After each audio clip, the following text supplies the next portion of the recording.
Then the chairs need to be quite. and the two ladies sit center, and with Nicola we sit on the side. Yes. I do the closing at 1 o'clock, 13:00.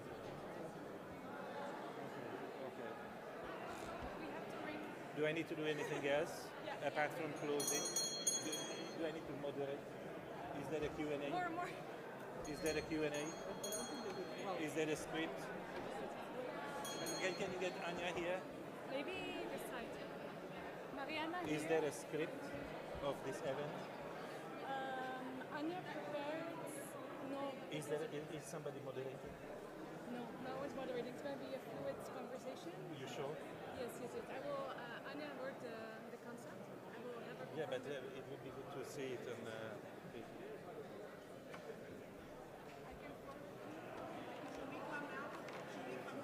Yes, Mariana. I think the two ladies should sit center. Yeah, so I would be here because Yes, I think this is for you, and I think this is for Teresa. Yes, it's Hello, ciao. Ciao. Luis. Ciao, Luis. Mucho gusto. Ok, gracias.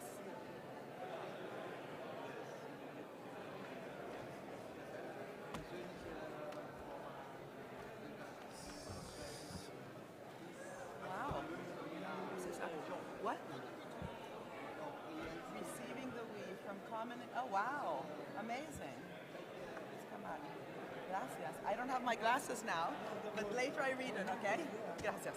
I will read it. Yeah. Okay. Okay, good. Yeah. Amazing. Ciao. How are you? So nice to see you again. Wonderful. You don't have an extra pen, do you? No. I have asked for a pen, but I can ask for two. Okay. Oh, yeah. Smile. Yeah, it's like Yes. like tan. Because of Thelma and Louise. Here, take a picture. No. That is a little bit Thelma and Louise. It's not the same, No, pero lo podemos poner. No, tampoco te pases. Sí, yo creo que es Que chistoso. Úrsula sí es chistoso. So, do you have a pen? Y otro para ella. A ver si alguien más tiene otro. Si no, we share the Yo pen. creo que mejor que hablamos más de la parte económica. Vale, Pero muy bien. science, no one here. I mean, we can talk about science. No, pero ¿sabes por qué lo quería decir? Sí. Sí. O sea, me dan ganas de hablar del Papa, no sé cómo decirlo. ¿Del Papa? No, te quiero decir, o sea, Del Papa, hablamos del Papa, de todo, hablamos de todo. No, te quiero decir todo. Esto de cuestionar que sea lo mismo la ciencia que la opinión, la mentira. Sí, que no sé eso qué. es. Okay. Sí. Eso, una persona decía, pues sí, me parece bien la parte económica. ¿Cuál Papa? No. ¿Cómo el Papa? Ya sabes que ahora Trump considera que si este hombre dice que está mal disparar contra civiles indefensos, hay que buscar otro papa para Estados Unidos. Bueno. So,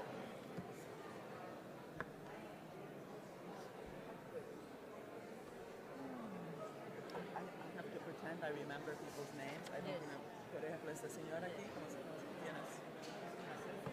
Sí. Bien, de nada.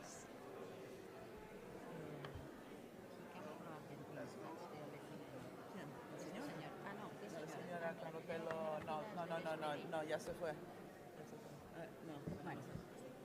son todos muy viejos aquí, ¿no? Si Nazuki, Mira. start. You stand. So, thank you all. Could we close the door? So we start now. So, well, I think the attendance shows already the importance of this debate. So for me, it's a great honor, a great pleasure to welcome two ladies and two friends and two really progressive activists. Mariana Mazzucato, we met several times, and especially from time to time I meet you through your books. And it's always a great pleasure to read.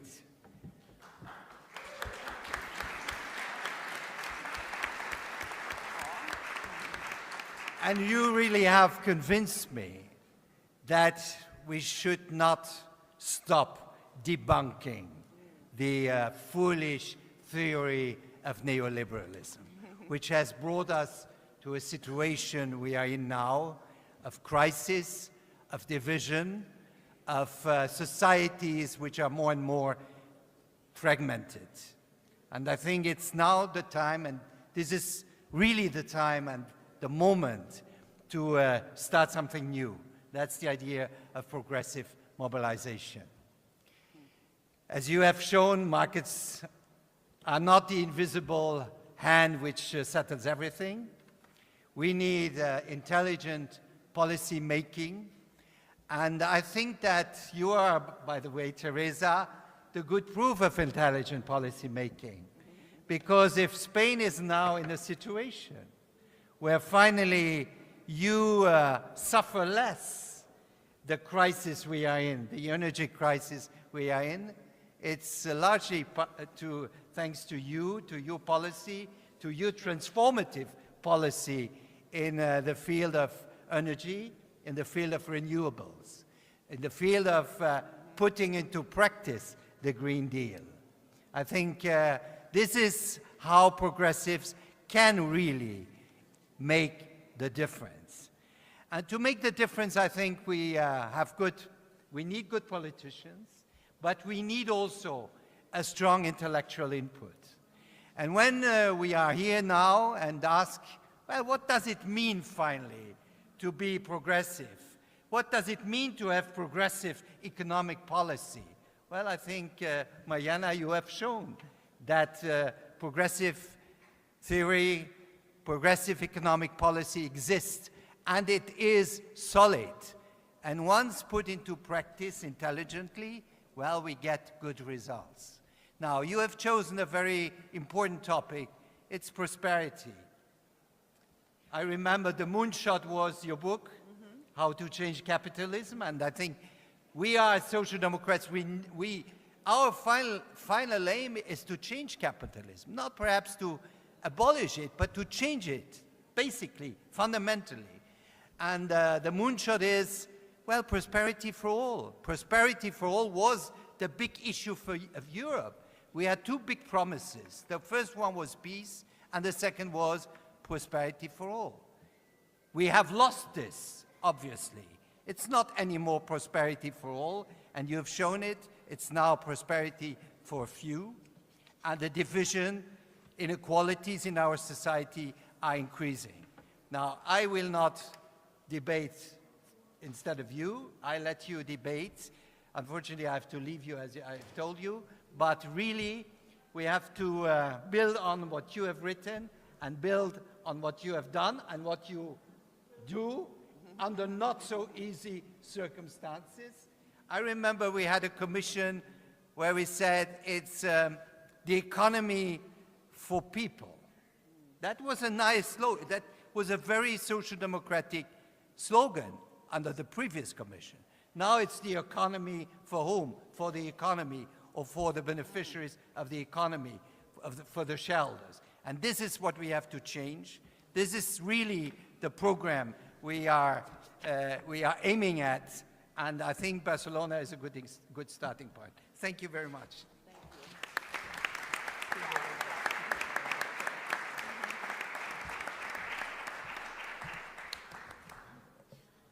Thank you, Nicolas, and thank you for being here. I think that, I don't know if we will debate, but we will discuss on relevant issues, and we will enjoy this discussion, because I was paying attention to what Nicolas was saying,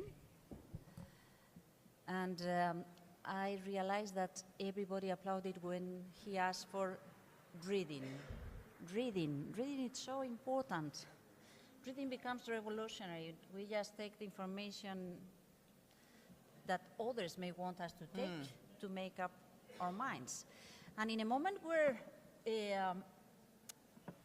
we think about moonshots, and we think about your books, we also realize that we are able to arrive to the moon once again. That's a moonshot. And it is quite incredible, impressive. It is because there is good science behind, because there is an effort to join efforts, as you also very well underline in your books. But I don't know if there are other moonshots that we should be trying to achieve. You have been working on other type of moonshots. What do you think about this men going to the moon with so many things that are still to be achieved? So first of all, it's so good to be here with my sister Teresa.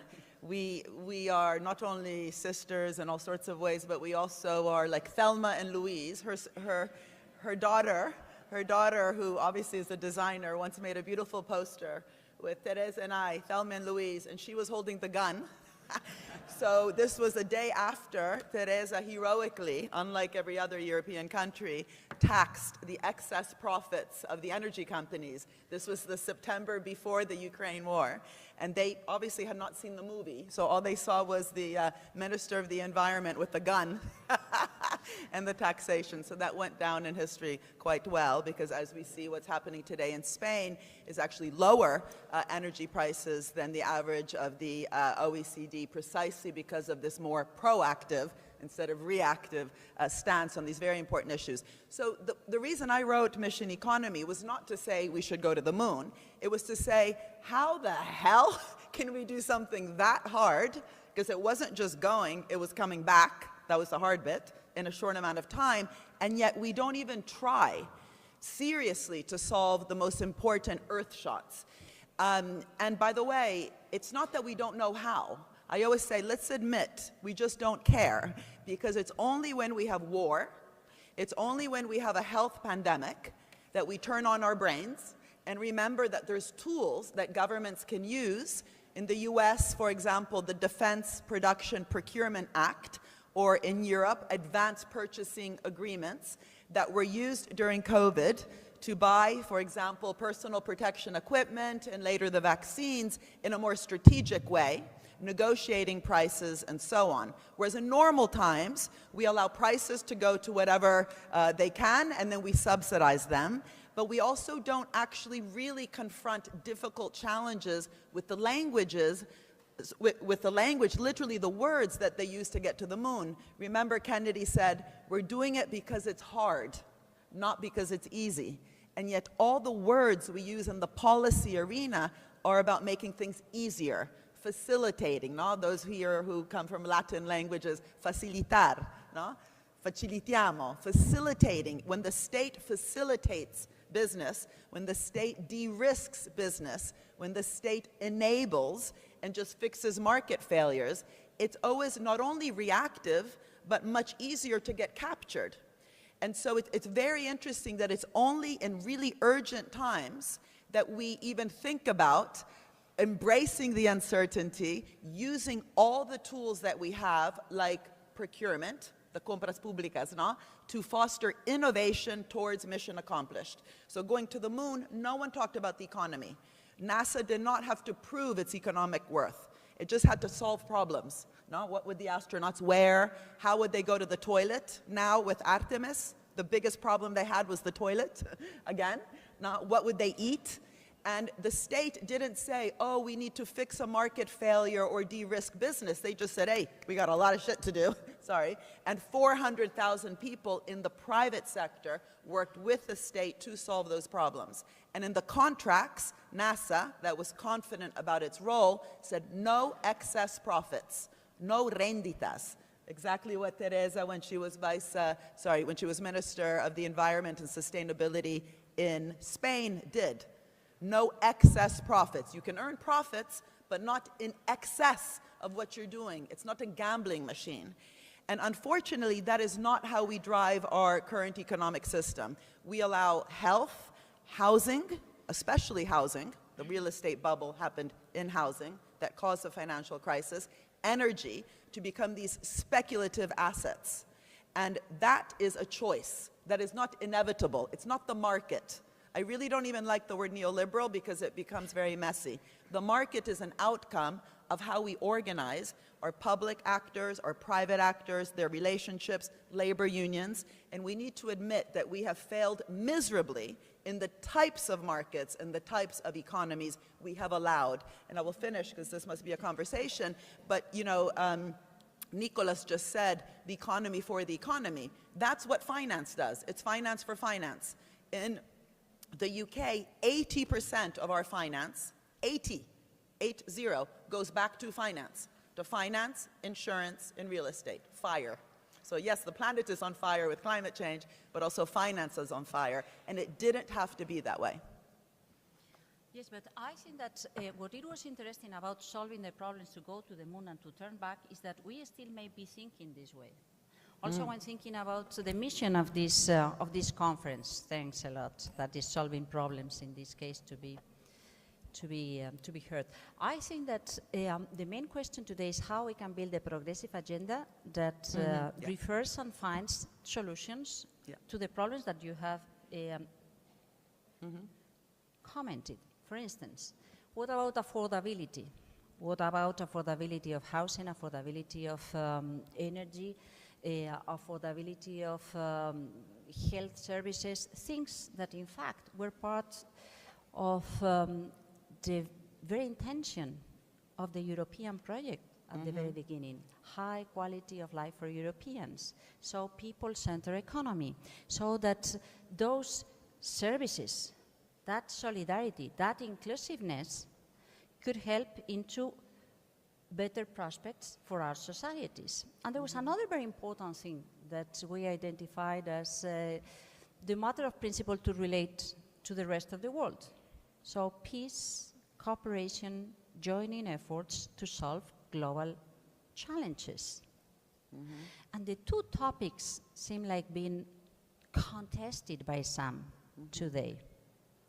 So the idea of Europe getting as something that can fall apart because we may take into consideration our very local concerns, forgetting about that the only way to solve our local concerns may be working together and integrating much better our economies and complementarities so that we can save resources that can be invested elsewhere but facilitating a better future, and how it relates to the others. And I think that we have a special responsibility in that context, relating to the others in a moment where others may be challenging peace, cooperation, and law should be contested.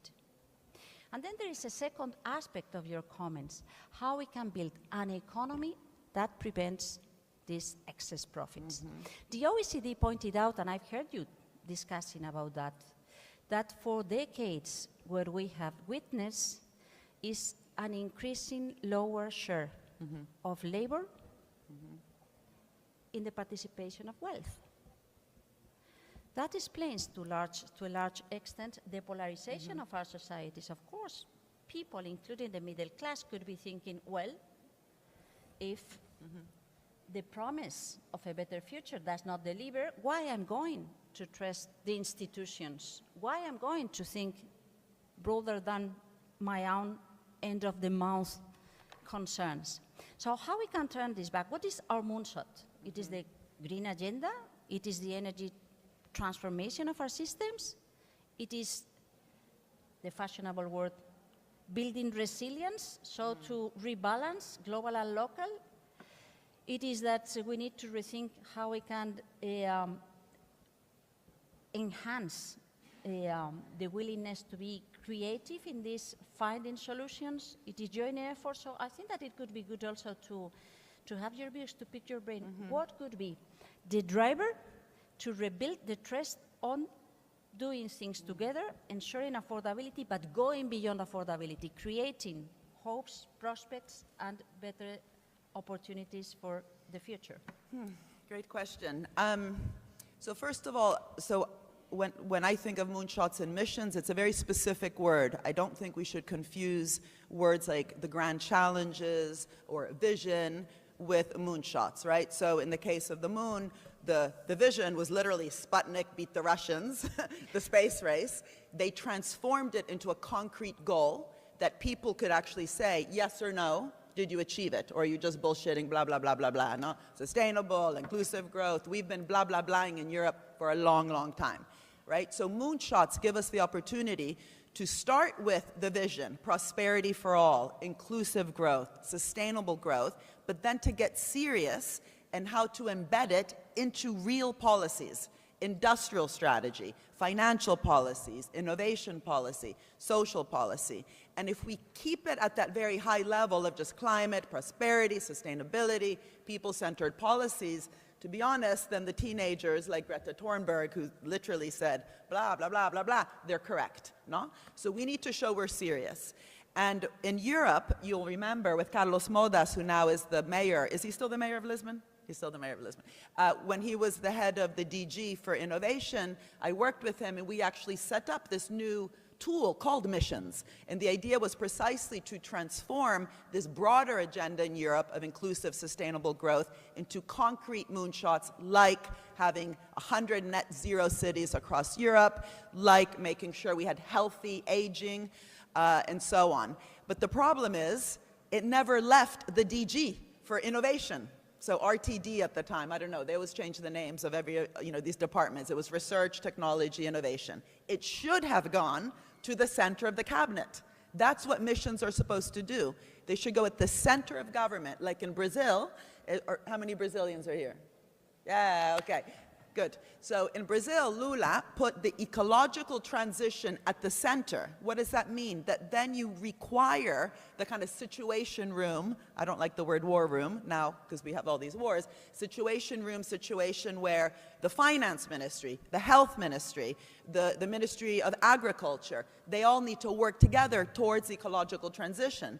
And as long as finance is far away from the goals, and the goals are just in the health ministry, the culture ministry, the environment ministry, they remain peripheral, these goals. So that's why I go back during war or during health, pandemics, you remember in COVID, you had the Department of Education, Department of Health, Department of Finance working together. And then COVID finished and we stopped. So missions should be able to galvanize doing government differently, interministerial, but also, and this is central, working with sectors across the economy. The climate mission cannot just be for energy. It has to be equally for, of course, what we eat, how we move. Just like going to the moon was not just aerospace, it was materials, electronics, health, food, because of all the problems the astronauts had in the lunar module. And if you do it right with confidence and with conditionality, you don't just give money to business, guarantees, subsidies, bailouts, tax incentives, public loans. No, you say, what is the goal? And you work with business with contracts that make sure that those sectors are doing their part of the job. And when I say we need to be concrete, it needs to then land on the institutions. For example, a public bank. In Germany, the public bank is the KfW. In Brazil, the public bank is BNDES. Then there's multilateral banks. The public banks together, the national ones, have 23 trillion. How do you say trillion in Spanish? Mil de billones, so 12 zeros. They have $23 trillion, but it's often wasted. It's just little projects. There's no program. There's no mission. So the sum is not bigger than the parts. And what the KfW did in Germany is interesting. Because they had a mission around the Energiewende, then the way that the bank provided the loans to the steel sector was conditional that the sector lower the material content of production. And if they refused to do it, no loan, right? So that's the only reason there's green steel. But then you talked about participation and gaining the trust again of citizens. And here we should ask, who sets the missions? Is it just technocratic, going to the moon, a bunch of guys in the room who decide it? Or how do we get serious citizen participation? And I think we should learn from cities or neighborhoods. In my case, in Camden, my council in London, we worked together across the housing estates, social housing, and actually set the green missions together. And what a lot of people wanted in Camden was that the food banks where they get free food because we have serious inequality in the United Kingdom. We have starvation in the United Kingdom. It's a crime, one of the richest countries in the world.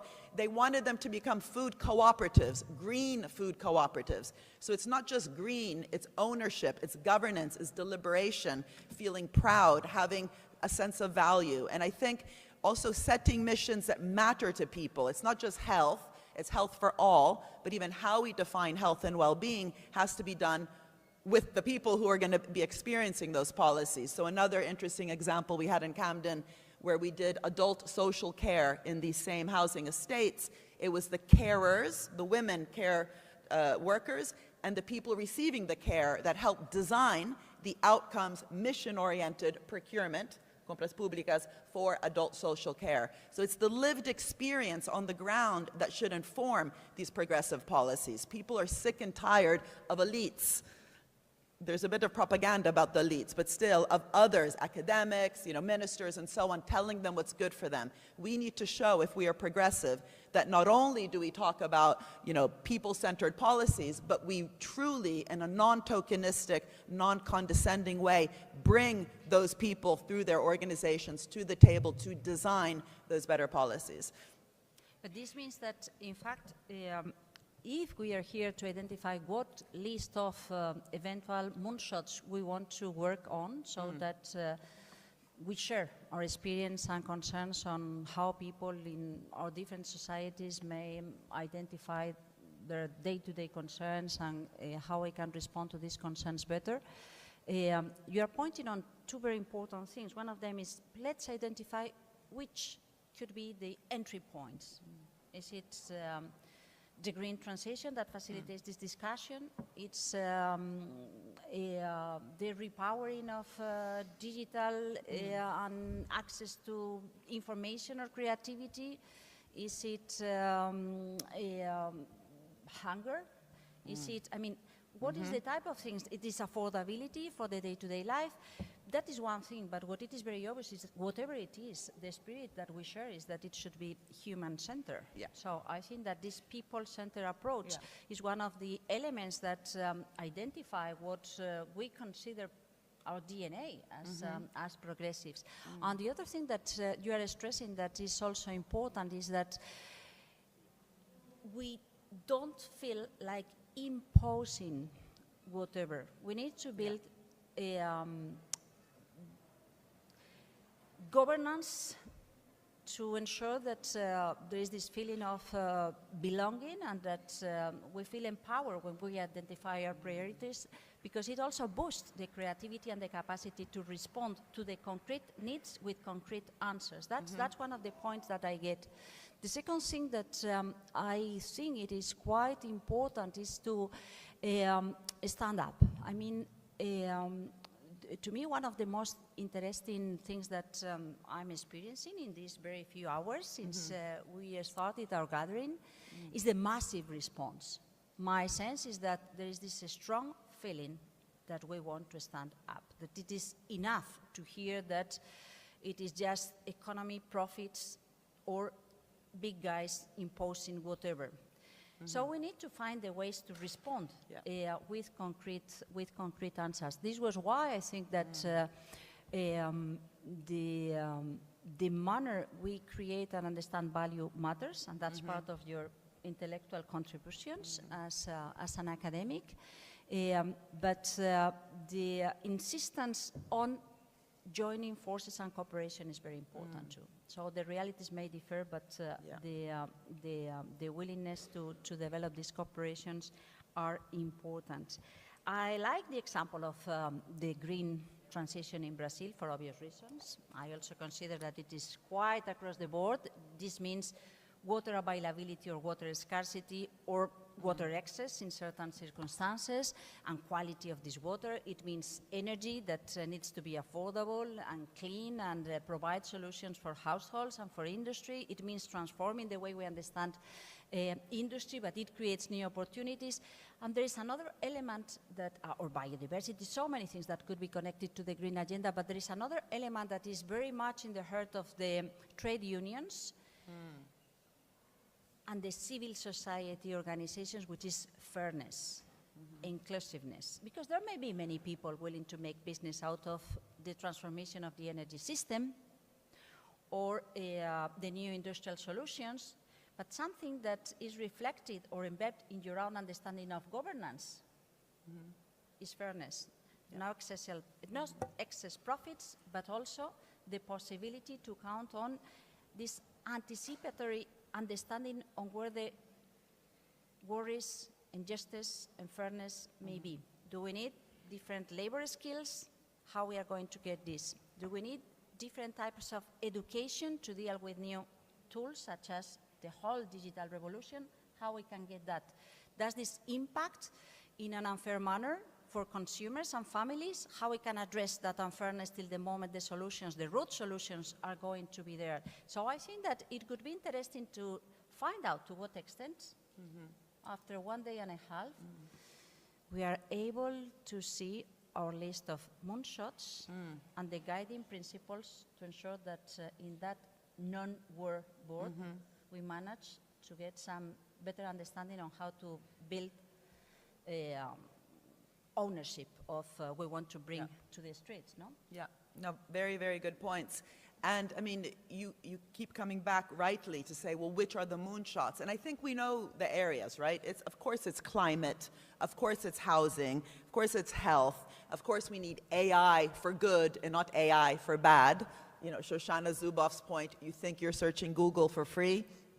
Google is searching you for free, right? That is not the kind of AI that we want. However, I always come back to the fact that what we then need with the moonshots is not only for them to be, again, co-created with people in different organizations, but also something that is even memorable. Like, if, you know, going to the moon and back in a short amount of time is memorable. Most of the missions that governments come up with, it's like, what? Sorry, what did you say? And you don't even remember. So imagine if we tackle health, climate, and hunger together by, for example, having very concrete moonshots that everyone understands to make sure that every child in every country has access to healthy, tasty, sustainable lunch at school. It might sound obvious, but it's not, okay? Many people do not have access to free school meals, and when they do, we end up with the low-cost school meals, like in the US when Reagan, remember Reagan? He said ketchup was a vegetable, because the cost plus procurement, which is not the mission-oriented procurement, made it kind of a race to the bottom. So healthy, tasty, sustainable lunch for every child and accessible means that, again, you need the Department of Health, Agriculture, Finance, Education working together, but it's also then going to hold industry accountable when they get the contract for the school lunch provision. In Italy, where I'm from, a lot of our corruption happens on these very specific areas, like procurement for school lunch. But then what happens? We put procurement in an agency for anti-corruption. L'Agenzia Nazionale dell'Anticorruzione, which sounds beautiful, sounds like opera, it's Italian, no? But it's not, it's terrible. It's an anti-corruption agency which handcuffs the procurement. It can no longer actually do ambitious things, which does not mean we should not fight corruption. Of course we should fight corruption. And we know that we can, but we often decide not to, but that's a different conversation. So what we need is to use all the tools. I keep coming back to it because we are wasting so much money. You know, yes, austerity is terrible, but even when we have the money, even when it rains down with money, with the Europe, you know, EU next gen, recovery, what was it, 2 trillion. It then rains down on projects, because to get the money, they just had to say what projects around climate or digitalization they would do. It's easy to come up with projects, but if there's no mission statement, there's no clarity, what are we actually trying to do for people? What are we actually trying to do for planet? You just end up with lots of projects falling on the heads of ministers. And if you have a goal, that's when you negotiate. That's when you can limit the profits. That's not no profits, no excess profits, as NASA said. And again, these excess profits that are being earned in areas that should be fair, as you say. Housing should not be gambling. Energy should not be gambling. Health should not be gambling. Pfizer gambled during COVID. They made billions on the back of misery and death. They use most of their profits just to buy back their shares. $7 trillion have been used by the largest companies, mainly, by the way, in health and energy, just to boost their stock prices, boost their stock options, and boost executive pay. It's a key reason why the profit share in the world currently is at one of the highest it's ever been, and the labor share is at one of the lowest it's ever been. Investment, by the way, is also low. So high profits, low investment, right? So we have decided, it doesn't have to be this way, to have a form of capitalism where profits are not reinvested back in. And I recently had the honor to work with Gina Raimondo. She was the Secretary of Commerce for Joe Biden during the CHIPS Act, you know, the big IRA stimulus they had. And we made sure in that initial design of the CHIPS Act that these semiconductor companies that would be receiving huge amounts of money from government to become more autonomous from Taiwan and so on, they had to do their part. And we said, no share buybacks. You get money from government, reinvest your money back in. And the trade unions, by the way, are the first who've been asking for this. Second, we said, improve working conditions and worker pay. Third, use energy-efficient supply chains. And I don't know if you've been reading the literature. People like Ezra Klein and the abundance theorem say, oh, no, no, no, no, that's too many conditions, that slows things down, that creates, you know, paralysis. That is totally not true. What creates paralysis and inertia is this form of financialized capitalism where we have allowed profits not to get reinvested back in, and we end up not with a dynamic, creative destruction economy, but a destructive creation economy. So I do think that this issue of negotiating and making sure that the labor share goes up, that needs to be about pre-distribution, before.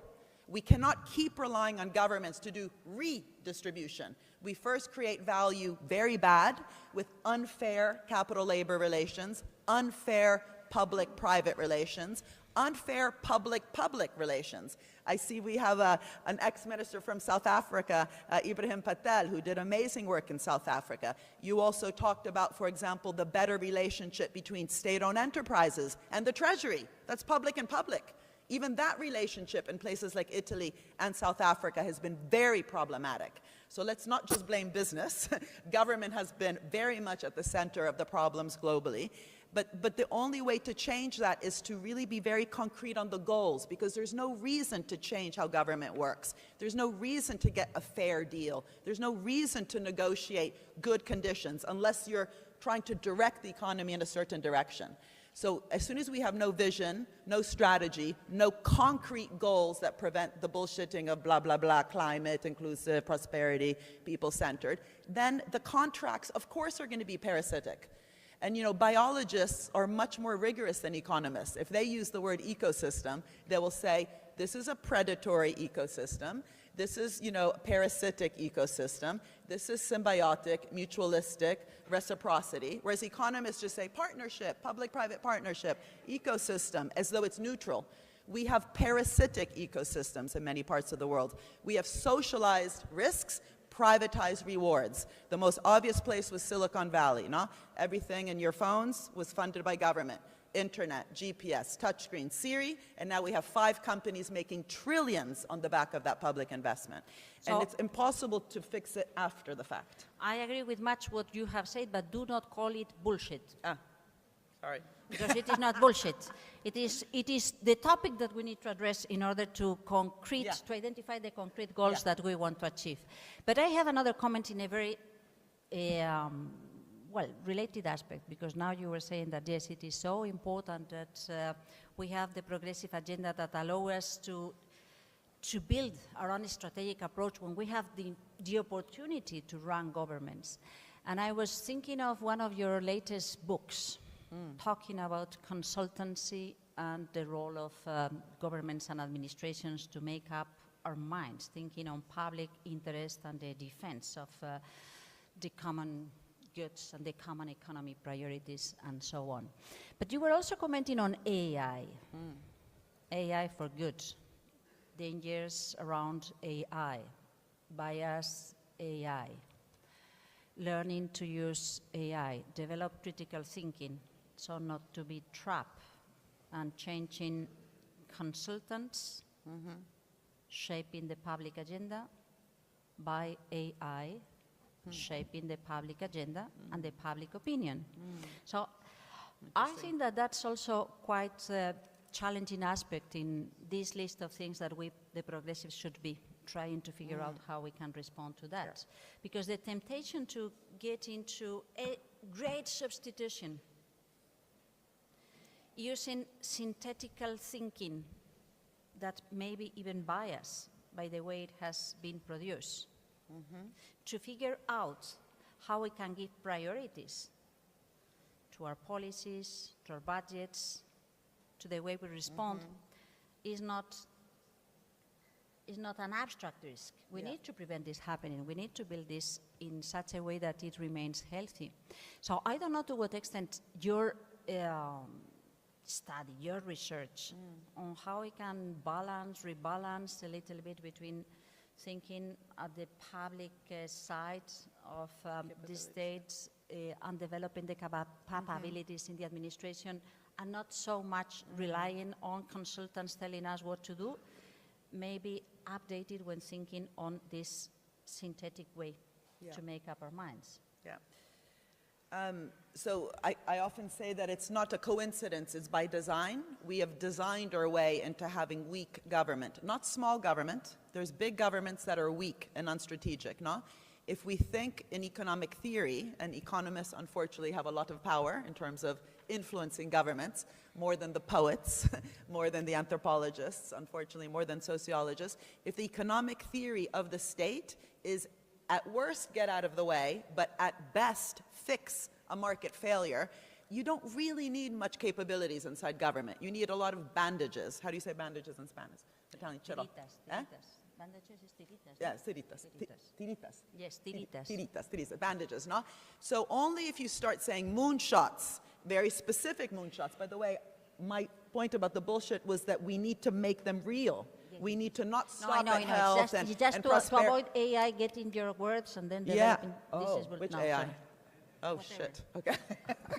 Anyway, so only if we talk about moonshots, shaping markets, creating markets, do you then need to think of the civil service as collectively creating value, making sure that we shape the economy to be more inclusive and sustainable, to test and learn, to experiment, not to be so risk-averse. And that requires training. So there's two problems. One is we've stopped actually even investing inside our civil service. In many parts of the world, again, like in Italy, every time we do a riforma della pubblica amministrazione, again, sounds beautiful, it's just cuts.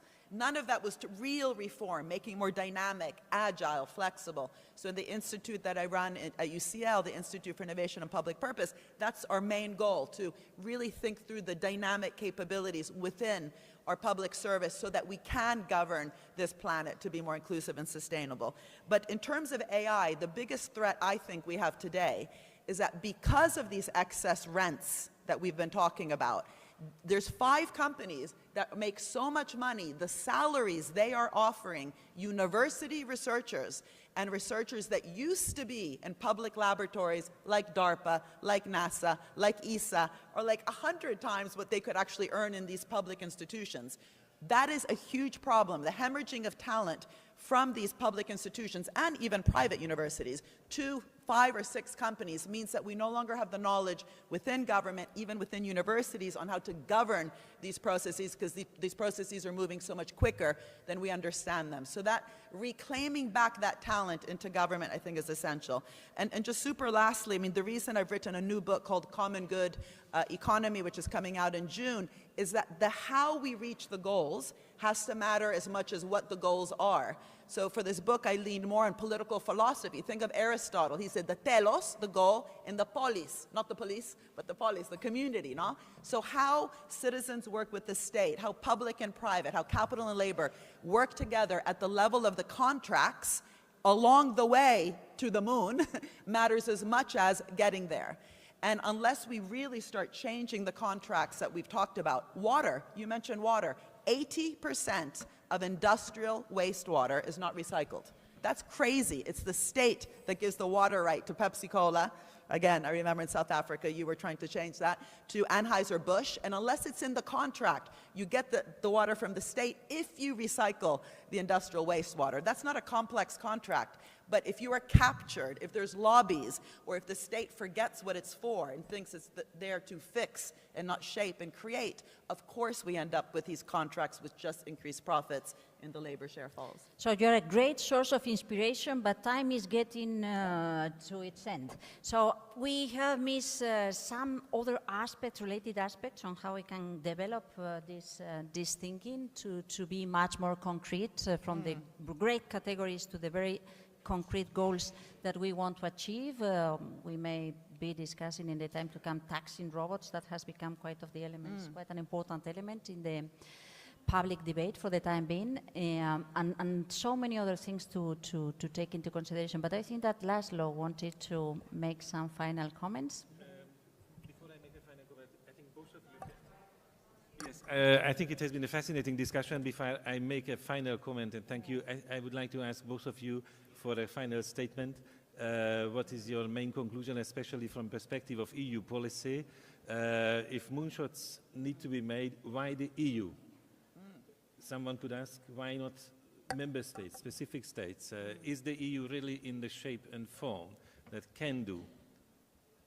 If both of you could reply in 1 minute. Thanks a lot. So I would say that the EU is in the scale and form that we all citizens push for. To me, the main message is, please be aware that we have a particular responsibility not only towards our own European citizens, our own European societies, our commitment to high quality of life, but I think that we are a project of success, and we cannot derail that project of success, or to derail the expectations that others may be thinking that we can bring, because we hold special responsibility for the time being. But in order to be à la hauteur, we need to defend, to stand up, and not to remain silent when we see things that we don't like. We need to be ready to fight, and not to be used to be so protected that we take things for granted and we accept the project being undone. Yeah.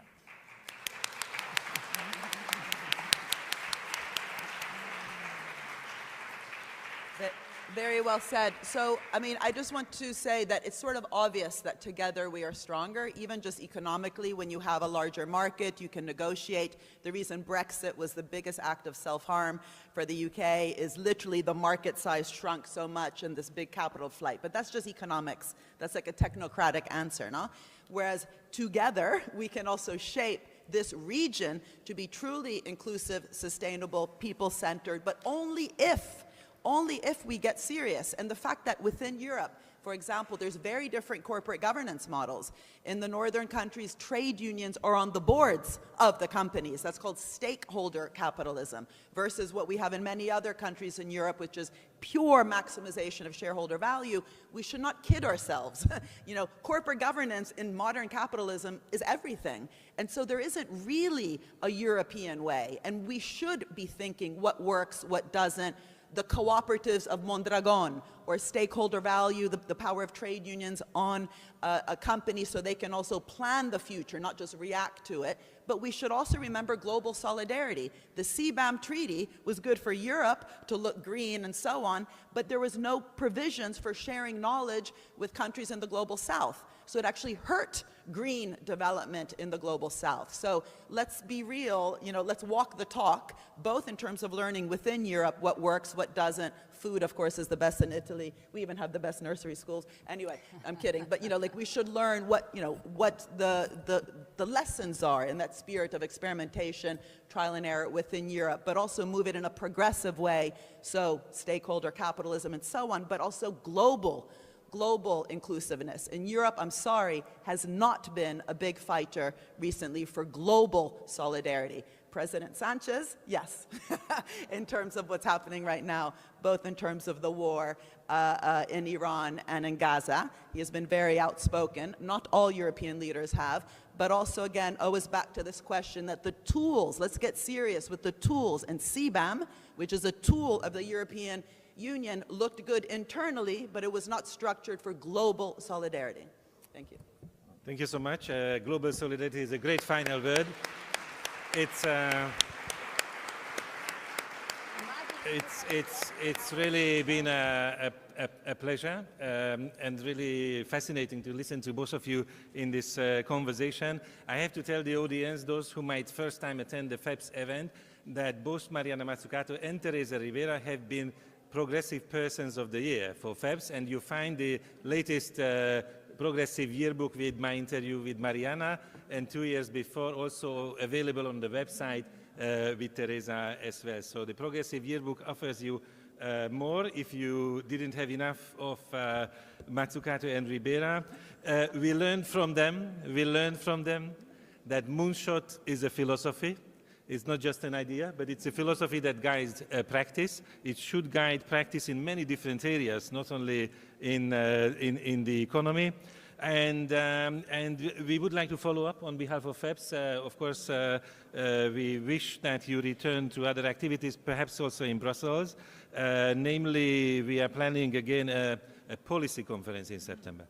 And we will try again to get excellent speakers, if possible, also Teresa as well as Mariana. Thank you so much for your time today and the fantastic audience.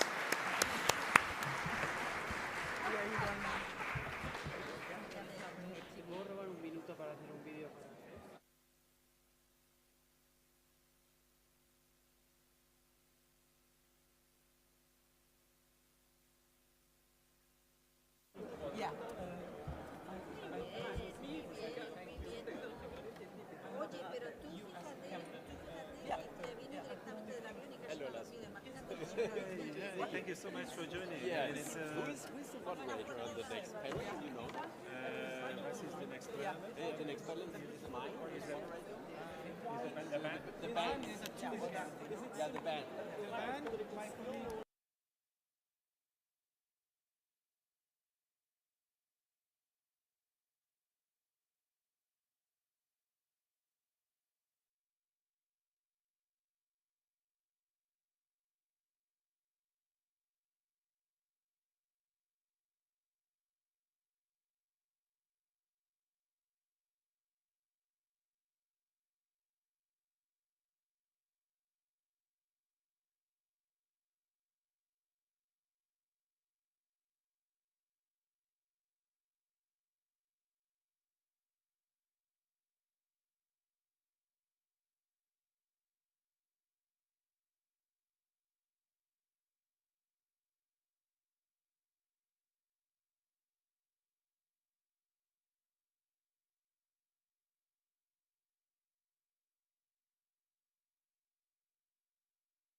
Okay, can you hear us?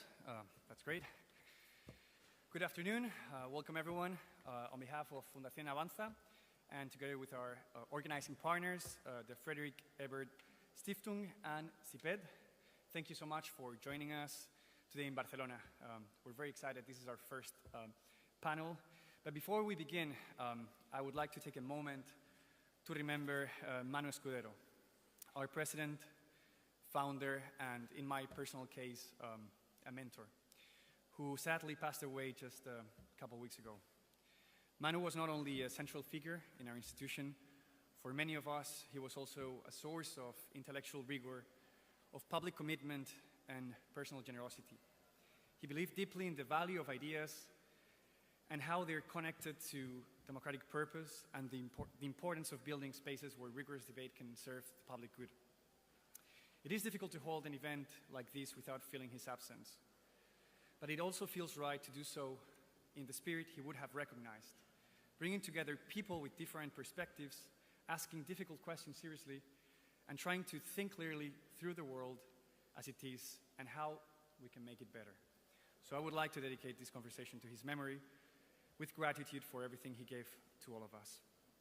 And this brings us in a way to the subject of this panel.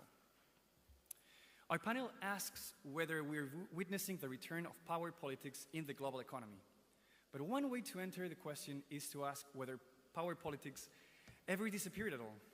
Perhaps what it is new is not that power has returned, but that the old language of neutrality, of efficiency of rules, and depoliticized interdependence is no longer persuasive to some of us. For decades, the dominant promise of globalization was that deeper integration would constrain arbitrary power, trade rules would discipline states, supply chains would create mutual restraint, and that markets would allocate resources more efficiently than politics could ever do. And today, however, this promise looks far less credible. And trade is increasingly discussed through the frame of security, resilience, strategic dependence, and critical minerals are now used openly as leverage. And in many countries, especially in the global south, the international global order is seen less as a level playing field and more as a system of selectively enforced asymmetries. What makes this panel so special and so rich is that our speakers come from all different but complementary angles: trade governance, macro-financial power, and sovereign policy space. And through these, I want to start by asking this first broad question, but perhaps also, in a way, the most important one: what exactly has changed? And what was always there but now is impossible to ignore? And let me start perhaps with this one, asking Ambassador Tai. Ambassador, you've argued that the old habit of dividing the world neatly into the good free trade and bad protectionism, simply won't capture the political economy that we now live in. So is this break today that governments are finally admitting that trade rules always distribute power, be these among workers, firm states, or, just creating efficiency? Thank you so much, Bernard. It's a real honor to be here with all of you. I was the U.S. trade representative for 4 years. I've worked in U.S. trade policy for over 20 years. And most of those 20 years were, at least the first half, were in this era of free trade, where the governing assumption around the world was you get rid of barriers, whether they are tariff barriers or they are regulations. You push the power of government and you try to discipline that power to create the space for the private sector, for multinationals, to make their best decisions. And the result of those best decisions would be growth, prosperity, and peace. But now, I'd say 45, 50 years into this order, we are seeing less growth. The growth that we have seen has been captured generally at the top, whether that's within economies or between economies. And today feels much less peaceful, much less secure than we felt, or at least I felt, 10 years ago, 15 years ago. So what has really changed? Bernard, I think that you really put your finger on it. The dynamics of the power, and I appreciate going first because I think a lot of this conversation is coming from my country right now. The things that you see the United States doing today, I think is a very, very naked manifestation of things that we have probably been doing for quite a long time. And that nakedness, while it's on a spectrum, the brazenness of it today is qualitatively important and different. One brief historical point I want to make for all of you. Having worked in trade policy, the era of our free trade was built on this very elite set of assumptions. And as we entered the NAFTA, as we entered the WTO, as we pursued all of these essentially neoliberal international economic policies, our message to those being displaced, our message to those who are disrupted in their livelihoods, in our economy was tough luck. What has changed really for us in the last 10 years is that our current president, in his second term, was able to build winning coalitions in our democracy twice.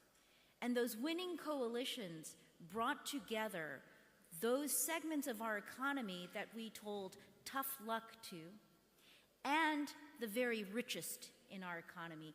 And that coalition was put on steroids in the second election our president won, and I think it is a really important key to understanding how we got to where we are and what the stakes of the current dynamics are. Thank you so much. I'll be asking questions in different orders, so I would now like to turn to Martín Guzmán. Martín, your recent trade draft in a report that you co-published with Joseph Stiglitz suggested that we are now living through not a single rupture, but a sort of polycrisis in multilateral trade. We see the failure of the pre-Trump order, the rise of China, and then the weakening of the rule-based facade, right?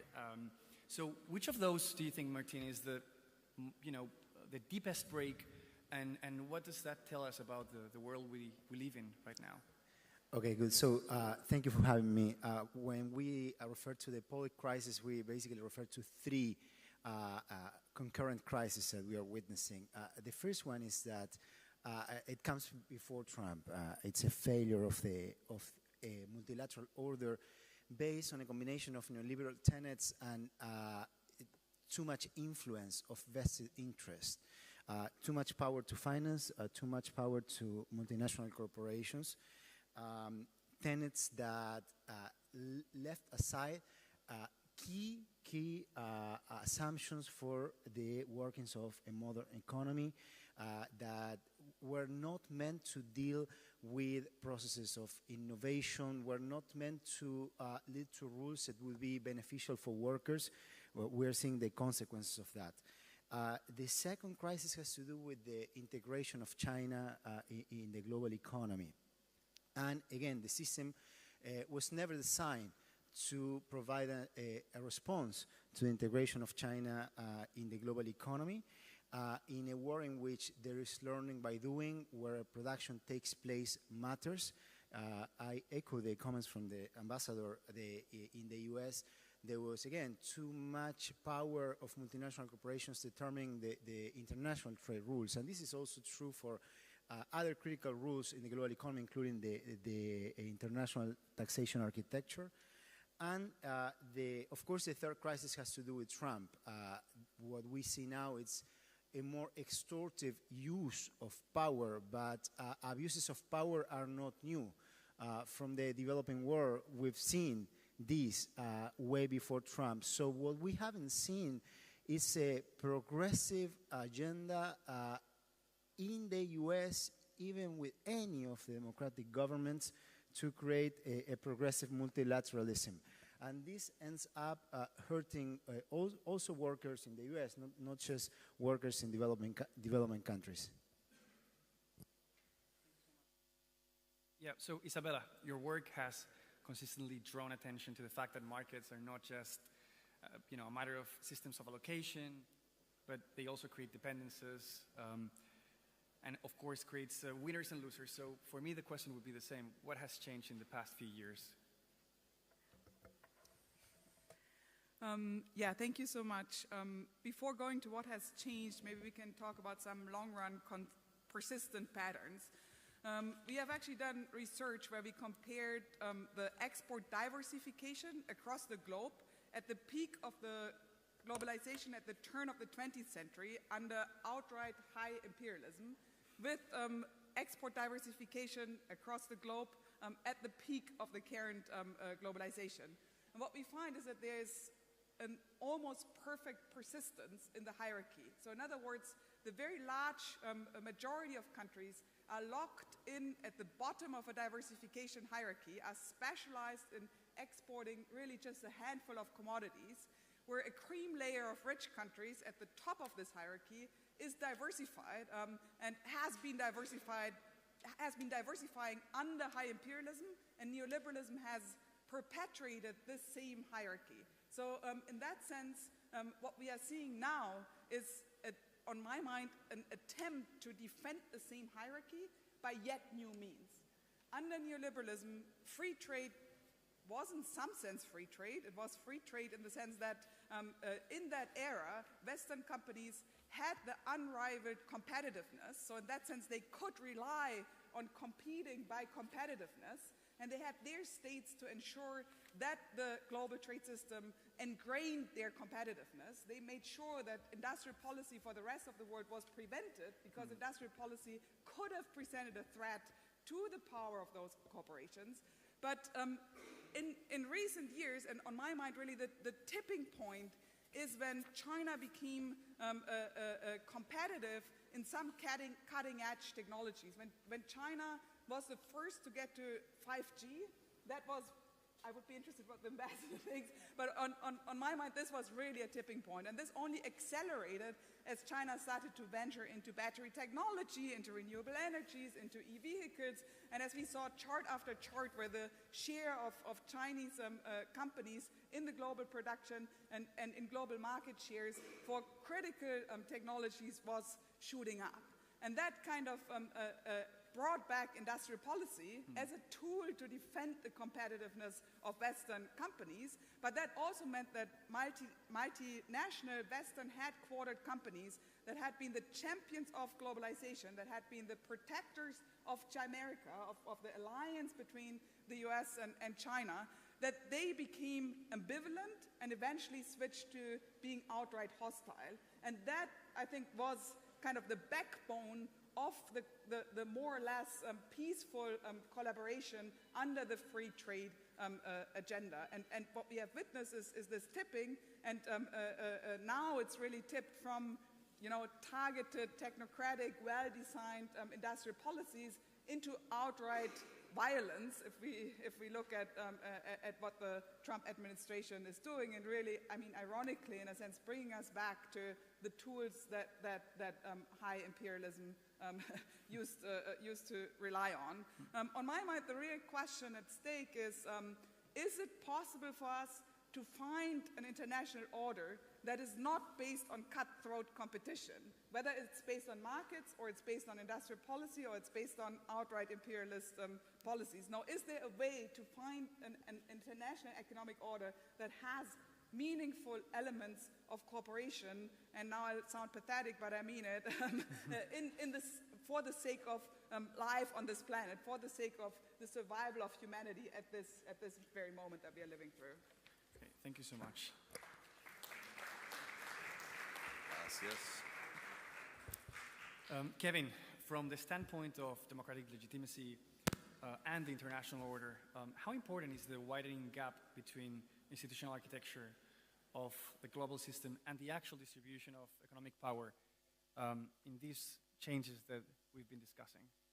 Well, thank you for the invitation. First of all, it's an honor to be here.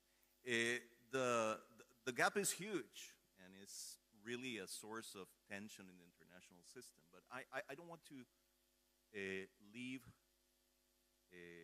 aside the question of what has changed.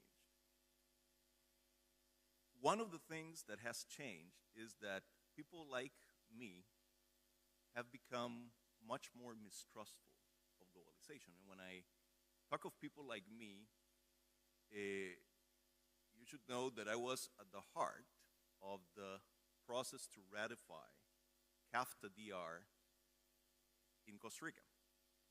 And it cost me my job in government. So I have the scars to show.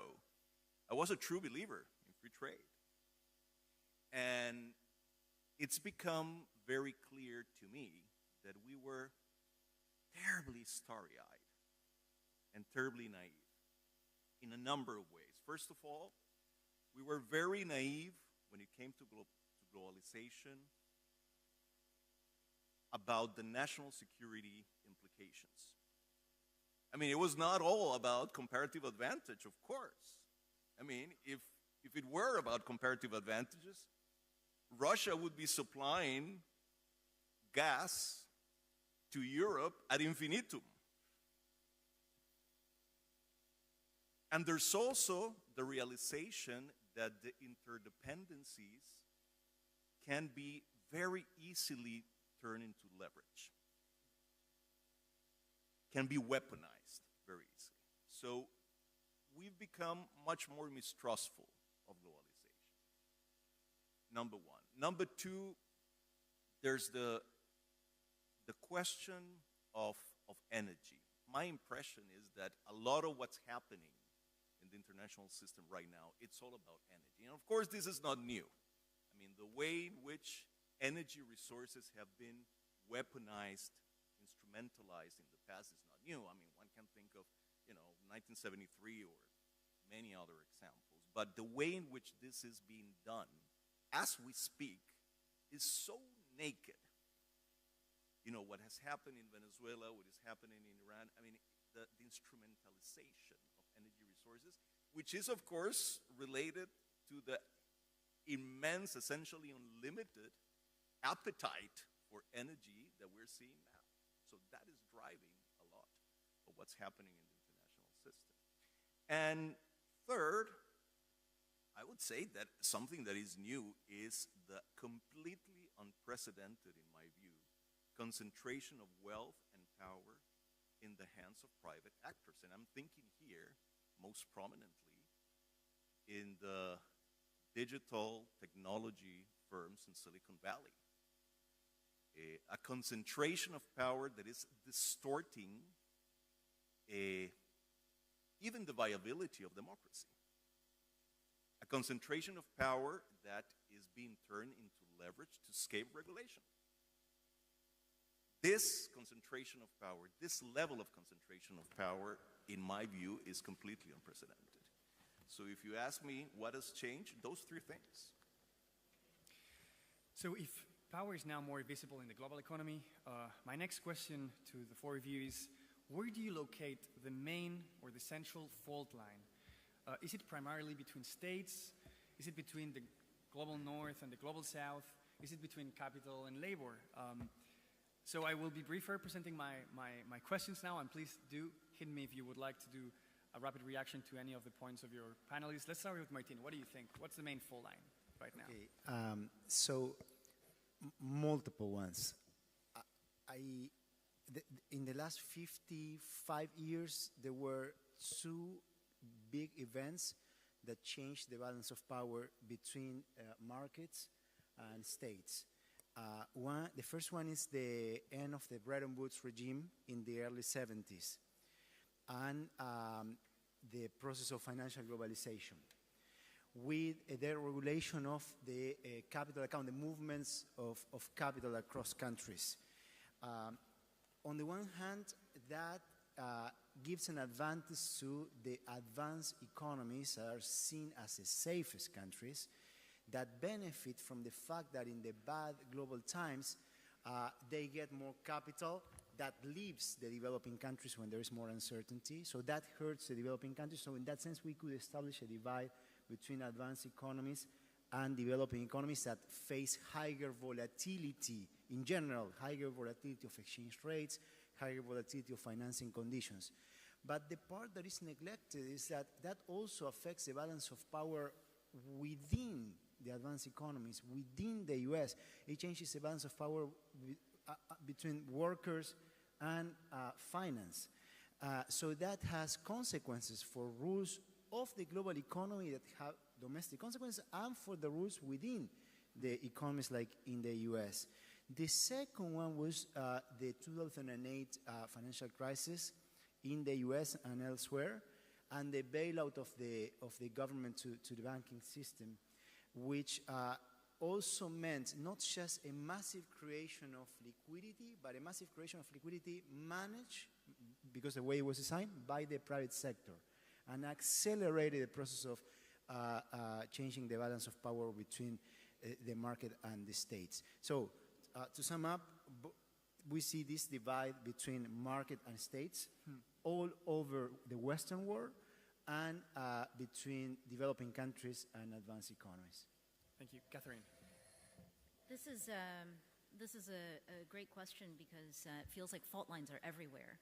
So how to condense it to a guiding theory. Martin, I really like the way that you have analyzed the states versus markets, and the within countries and the between countries fault lines. Again here, I think for us there is within our own domestic situation in the United States right now, very, very clear fault lines between those who have the power, and that's the economic power, that's the political power, that's the cultural power, and those who don't have it but are gaining with it. And in many ways, if you look at what's happening to us internally, what's driving it it can be seen as a kind of a response to a significant demographic shift within the United States. If you look at the fault lines of culture, of race, of sexuality, of class, we have a hard time talking about class in the US, but along those four fault lines, you see those in the established power positions doing things economically, doing things politically, through regulatory, and then through the brutal exercise of illegal power too, questionably legal power, to change the forces to try to push back this increasing access to power by new groups of people and new groups of forces within our economy and in our politics. You then extrapolate that to the international arena, and I think that from my perspective, as we're looking at winning coalitions, and undoubtedly democracy is on the decline within the United States, we are very nervous about whether or not reverting to our normal instincts around building winning coalitions, whether that will work given the rigging of the system against a neutral and fair, objective, democratic structure. Nevertheless, I think that the key point is still, how do you successfully build the coalition of segments and components within your polity and your society and your economy to overcome this moment? And I think the key there is how the middle classes, the middle-sized enterprises, join forces with the bottom to overcome the tyranny that's coming at the top. And I think that that is also a roadmap to the international response to what is happening, which is how do the middle and the bottom come together to join that coalition? The power is much more dispersed. But how do these dispersed entities come together to throw off the growing control that is coming from the very tops of our societies and the global order? Isabella. Thank you. I pick up where Martin left it with the latest crisis as kind of the third installment maybe in these moments of change in the relationship between the public and markets. And I would argue that decades of neoliberalism didn't just mean less state and more market. It meant dismantling the buffers, the protective layers that states had built around the essentials of life, of the organization of energy, of the organization of food, of the organization of public infrastructure, and so on. And in the crisis that hit with the global pandemic, followed by the Russian attack on Ukraine, what we really saw were shocks on the essentials. And we saw an inflation of essentials, of prices of essentials spiraling upwards in ways that meant an immediate redistribution from pretty much everyone to a handful of capital owners, and pretty much everyone to really a handful of gigantic firms that manage and organize those essentials. And that fault line, if you want so, presented itself in different ways for the global south and the global north. But it's not just a global north, global south divide, it's also a majority of the people in the global south and majority of the people in the global north versus capital owners in those two blocks, kind of a default line. What happens when the prices of essential commodities spike, as we have seen, is that the rest of the economy, the rest of the corporate sector actually does not absorb those cost shocks, but passes them on in ways that protects their profit margins. For the commodity producers in the global south, it first looks like a good thing that the prices are shooting up. But in fact, I mean, it's a good thing for a very small handful of people who control the commodity sectors, which is a very small elite that in many ways is inherited from colonial times. But what happens to most people is that the prices go up in ways that when we talk about food insecurity in the global north, we really talk about hunger and like real, like existential threats to livelihoods in the global south. So I think that in this world of, enormous corporate power over essentials, it's a project that aligns the interests of the majority of people in the global south and the majority of people in the global north to reclaim those essentials in the public interest. And I think that this is one of the fault lines that we often don't look at, because it's also sectoral, right? Like the sectoral intersects with the fault lines between classes in rather complex ways. I would add that as we speak, looking at what the Trump administration is doing, what they are doing in Iran, what they are doing with Venezuela, I mean, in a way, like blocking the Strait of Hormuz is really putting the global economy as a collateral damage for their project. And I think that is not incidental. If you read the writings of someone like Peter Thiel, then they really have a vision of a small handful of people living literally on islands behind walls and letting the rest of the planet burn, right? So this is like basically all of us are being turned into collateral damage to their elite project. And in a way, this is the radical extension of the system and the crisis that we have been living through in recent years. Thank you so much. Kevin.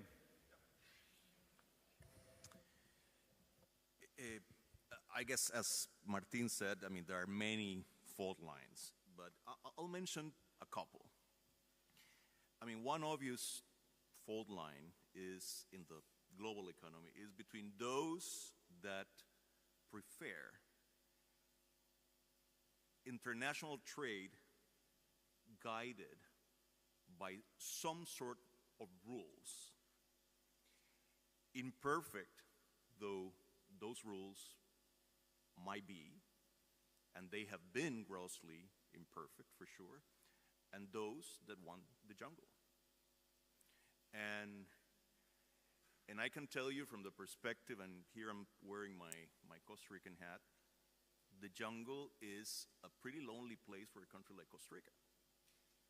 I mean, we repeatedly managed to prevail in cases that were brought to the WTO. There was something there that was grossly imperfect, but it was real for countries like Costa Rica. So this is a very clear fault line that is becoming very clear, particularly since Trump came to power the second time around. And the other fault line is the one you alluded to in your previous question, the fault line between the institutional architecture to manage the global economy and the realities of power out there. I mean, this is, I mean, we're talking about two completely different things. I mean, I never cease to be amazed by the smugness of G7 leaders whenever they get together. They exude this notion, this pretension that they can still dictate what happens with the global economy. Well, that's not the way it works. The last time I checked. So, the smugness with which they cling on to this, for, you know, just to name one example, this absurd role whereby the head of the IMF is always a European and the head of the World Bank is always a US national. Why? And I have to say that is one of the great ironies of our time, that a country like China, that in many ways has been given the short end of the stick when it comes to the global architecture to manage the global economy, has emerged as the defender of a rules-based order. This is nothing short of amazing. So this fault line between institutional architecture and the realities of power is a huge one. And of course, it's not just about economics. I mean, you can see this fault line in other aspects beyond the global economy as well. Thank you. So we have a couple of questions left, but only 10 minutes, and I've been told that if we spend any extra minute, we will be dragged all the way to the door. So allow me to perhaps merge the last two questions into one, and be as brief as I can. What can governments do now? What are important policy adjustments that right now are missing in the mainstream debate? And through these policies, can we think of a new world that can be built from that? And again, I want to give you around 2 minutes to respond to this, as hard as that might be. And let's start with you, Martin. What do you think? Sure. Okay, so what can governments do to deal with the multiple crises we referred to today? I would say we have to define at what level, right? What can governments do domestically? What can governments do multilaterally? What can governments do even regionally? First, the most important one, in my view, will be hopefully a progressive US government in the future. I would say it should have a multilateral agenda that is radically different than what we've seen throughout different administrations, and including mostly the democratic administrations in the US. And we haven't seen that progressive agenda yet. So that would be the most important change for the way the global economy works. Then second, we heard about coalitions of the willing, and that's good. It's probably one of the few things that can be done in the near term. Countries getting together to achieve things, they have to be concrete things. So we have to define, okay, what can a coalition of the willing do? There are things that can be done. Like, for instance, some countries could pool resources, like the special drawing rights they receive, to have their own financing lines, and therefore have less dependence on multilateral institutions that follow the dictates of power in the way power is distributed today. We could discuss a list of issues that coalitions of the willing could achieve. And third, domestically, of course, it depends on what countries you refer to and what regions. I'm going to refer briefly to developing countries and my region. There is a need for defensive measures. There's no alternative. When it comes to finance, what we see is that countries like Brazil, Colombia, they pay such a high burden of interest to GDP in their budgets, and that severely constrains the ability of the state to implement development policies. And this has to do with a failure for the integration. There is a very important role for capital account regulations to have more autonomy of fiscal and monetary policies. So that's something that governments could do domestically. Thank you so much. Kevin.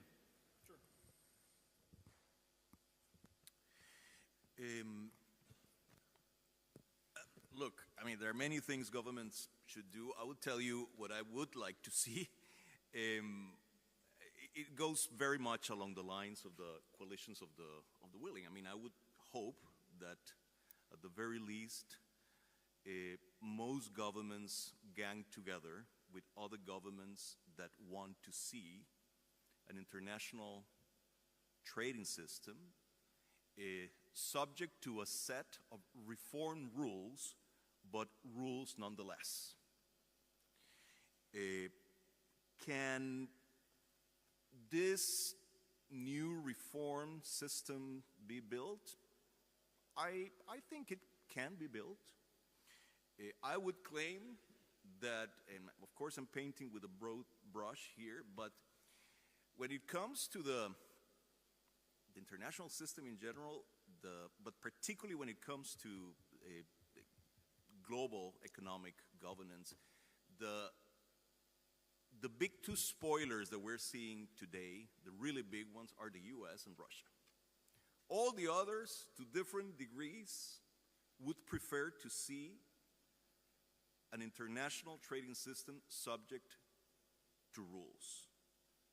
Particularly, in most cases, rules that are capable, and I go back to something I mentioned before, capable of regulating private actors that are completely out of control as we speak. So I would say that other than the US and probably Russia, most other big actors in the system want to see some sort of a set of rules. And let me finish by saying that this ability to build a new, better, reformed set of rules hinges considerably on whether China remains committed to a rules-based trading system. If it doesn't, then all bets are off. Catherine. Great. So I'm not in government anymore. Just want you to know that, which is a relief, but also a frustration, because when you have access, you have those platforms of power, right? That's your moment in the cycle of political life to try to make change. Keep that in mind also with the current US government. This is their second opportunity to make change. Kevin, since you and I both have scars from trade, and I think that all of us do in one degree or another, let me say this. Rules are very important. The idea of equity and fairness and justice, they all manifest through rules, but not just any rules, good rules. I think that one of the challenges that we have right now, and it's something that governments will be important to what governments do, is we need new rules, right? The rules that we have had have produced the reality that we are in right now. We're the United States right now. This was not predestined, but this was one of many possible outcomes that is the logical endpoint of the kinds of rules that we have put in place and the kinds of agendas that we have pursued domestically and internationally. And I think that this is a challenge. Kevin, when I hear you as a Costa Rican say, I'm mistrustful and skeptical of all of the assumptions and the beliefs that you had pursuing that trade agreement, the CAFTA-DR with the United States, I'm right there with you. But that also applies to the WTO.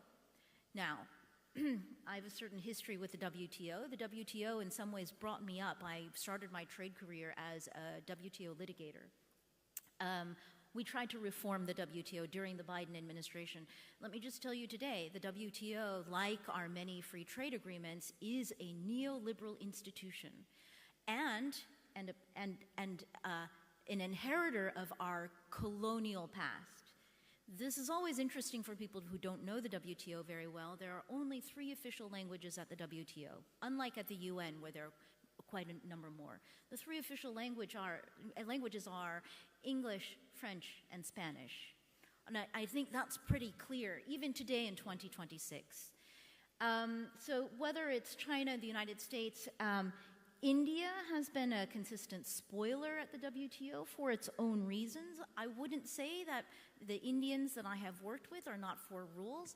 They're for changes in rules at the right time in the best interest of the Indian state and economy. So this is maybe the point that I want to make, which is going forward, we need the new rules. It is actually hard for people in government to be brainstorming the new rules while they are in government. And I'm looking, all 4 of us are out of government right now, and hopefully I think most of us here, that means that it is our role to be developing those new rules and the new logic, the new assumptions for the new order that we would like for our governments and future governments to implement. Thank you so much. Isabella, you get to close the panel in 2 minutes because I'm already getting death threats all the way from the room, so. Thank you. Well, we are in the age of raw violence, right?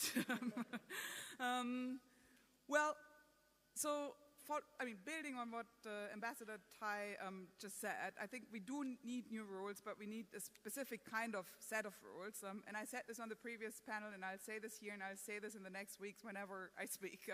I think that in this moment of crisis, the ways in which this crisis is being handled is going to set the path.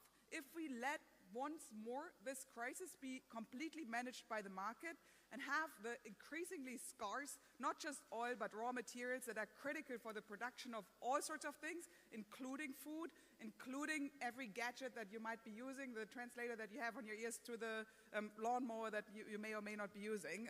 If we let, again, the market be the arbiter of how we manage these scarce, critical resources, it will be the law of the jungle.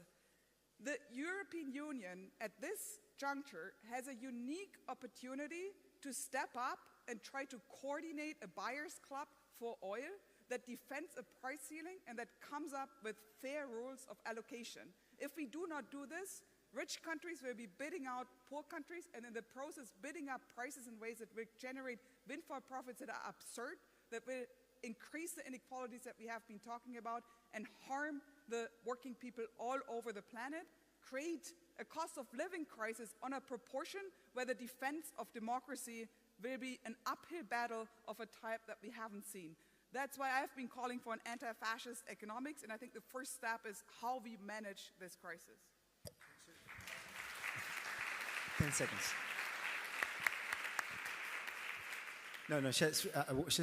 By hearing everyone, I wanted to add that the conclusion of this panel, in my view, is that to see a better world and to build a better world, we need a Peronist government in the US.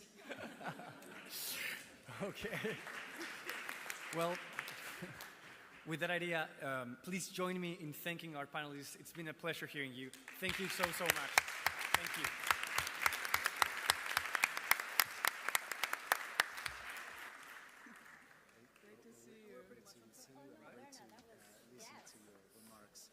Thank you. I'm a little bored. The energy market. Very nice to meet you. Great to listen to your remarks too, Martin. I would like to see your report. Is it a new one on the poly crisis? No. That's, he referred to just a set of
directora general del Instituto de Juventud de Uruguay, Margarita Guerrero, directora general del Instituto de Juventud de España, mi amiga y compañera investigadora Talita Tayet de la Universidad Católica de Río, que es la coordinadora académica de este observatorio, y también la compañera secretaria nacional de Juventud del Gobierno de Brasil, Vitória, que está por llegar de otro panel.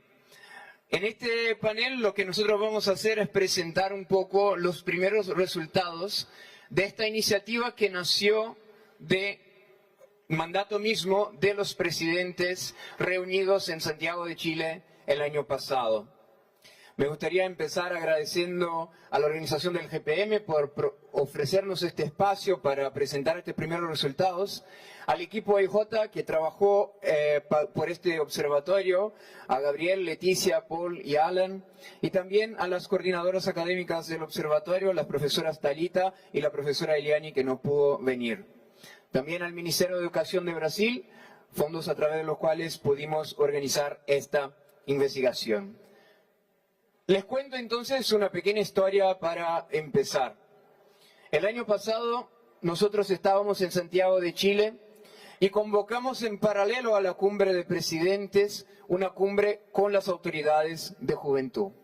Y ahí nosotros nos pusimos a reflexionar sobre los mismos temas que los presidentes mañana van a estar reflexionando en la sala al lado, y lo que intentábamos era traer el debate para la juventud y proponer también desde la juventud soluciones, caminos. Porque ya identificábamos algo, que vamos a hablar ahora de los datos, de un desencuentro, de alguna forma, de la juventud con el estado actual de nuestras democracias.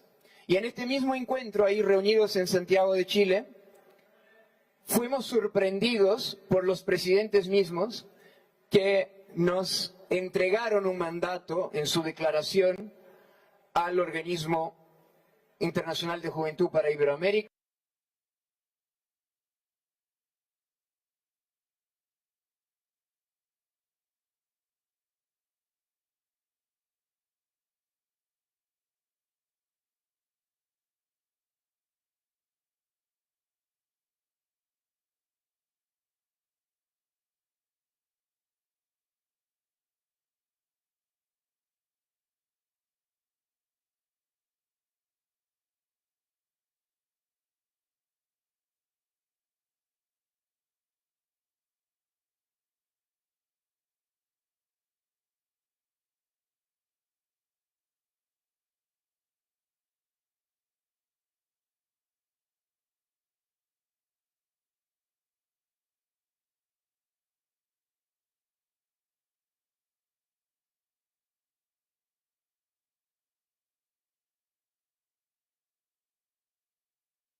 desarrollando, y me gustaría pasar a la compañera profesora de la Pontificia Universidad Católica de Río, Talita Taichet, que nos va a presentar los primeros resultados de este informe que nosotros preparamos para lanzar hoy, que estará disponible en nuestro sitio web, y para también mañana distribuir a los jefes de Estado que estarán reunidos en la sala al lado, y donde el Organismo Internacional de Juventud para Iberoamérica va a estar presente para presentar estos datos. Así que muchas gracias, y después de esta presentación contaremos con los comentarios de las compañeras autoridades de juventud de nuestra región.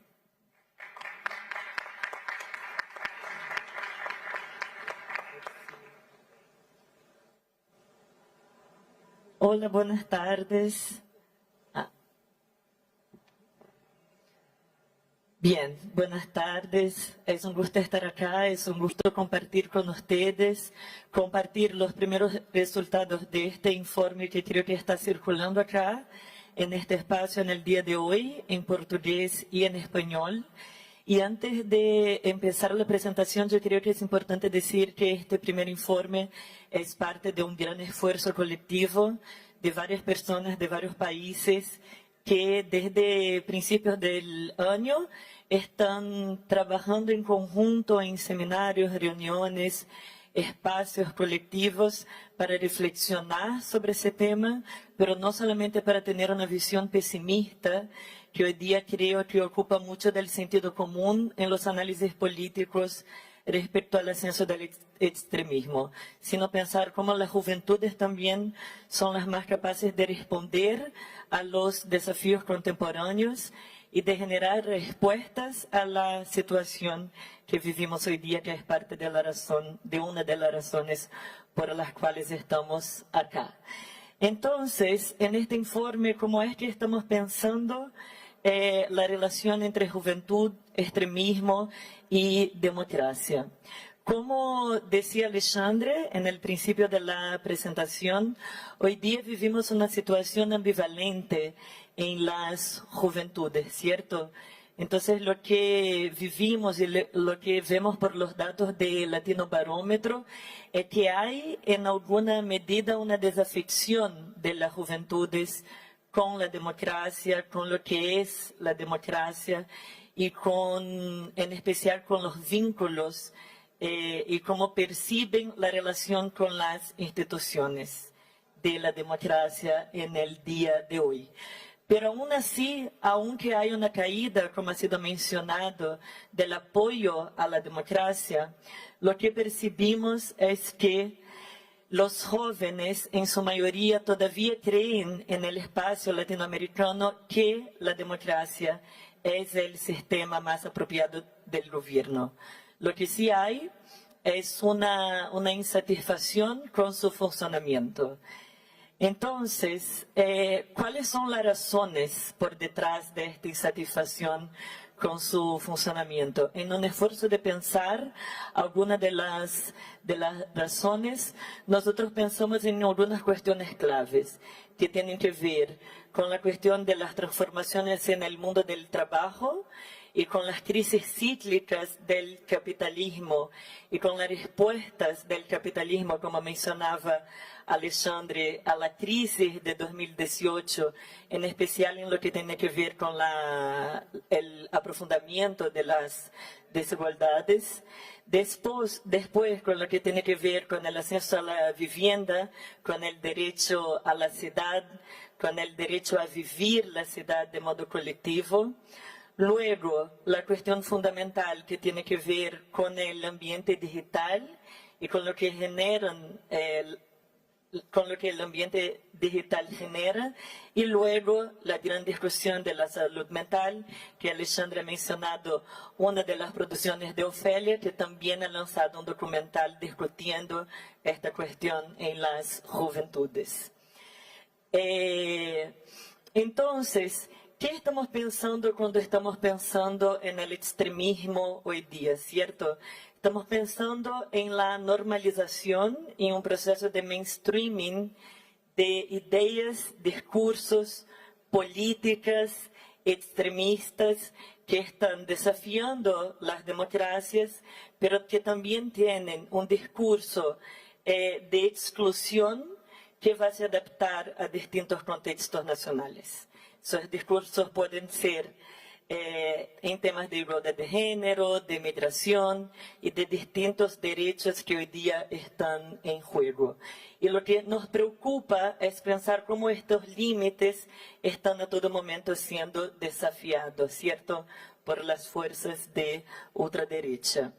Para esto, pensando en estos temas, la propuesta de nuestro observatorio es trabajar encima a 4 ejes de disputa que identificamos como ejes centrales de disputa de las juventudes. Uno es el ambiente educativo, entonces, cómo las fuerzas extremistas disputan hoy día las escuelas y las universidades y qué es que podemos hacer en términos de educación democrática, de diálogo, de convivio y de producir democracia en este ambiente. El otro eje de disputa que identificamos es el eje de la interseccionalidad y la exclusión estructural y cómo lidiar al mismo tiempo con seguir produciendo olas feministas, olas antirracistas, desafiando la masculinidad, los discursos nativistas, los discursos racistas.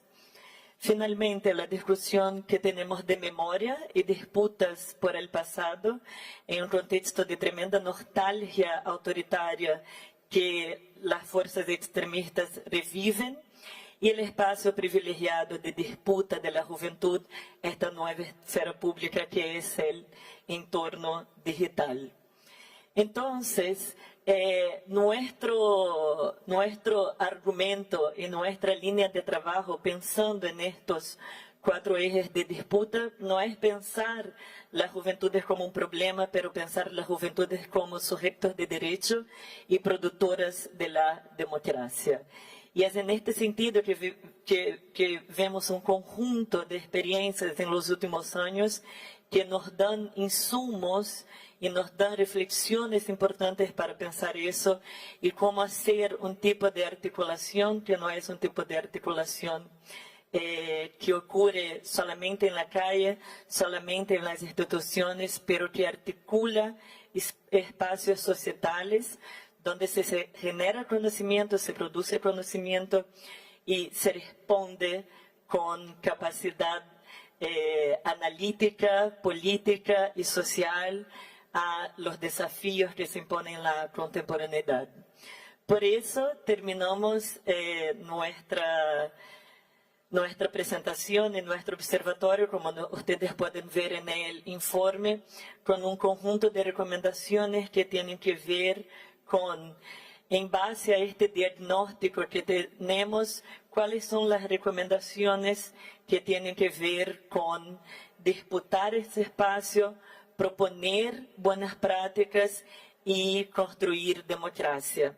No hay dudas que esto pasa por una articulación muy fuerte entre la academia, el mundo político y el mundo social, con evidencia empírica que nos ayude a responder a la situación, pero que no nos ponga en estado de parálisis, sino que en estado de acción constante, teniendo la clareza que uno responde solamente con integración, con cooperación y con actuación conjunta entre regiones y en particular en el espacio iberoamericano. Muchas gracias.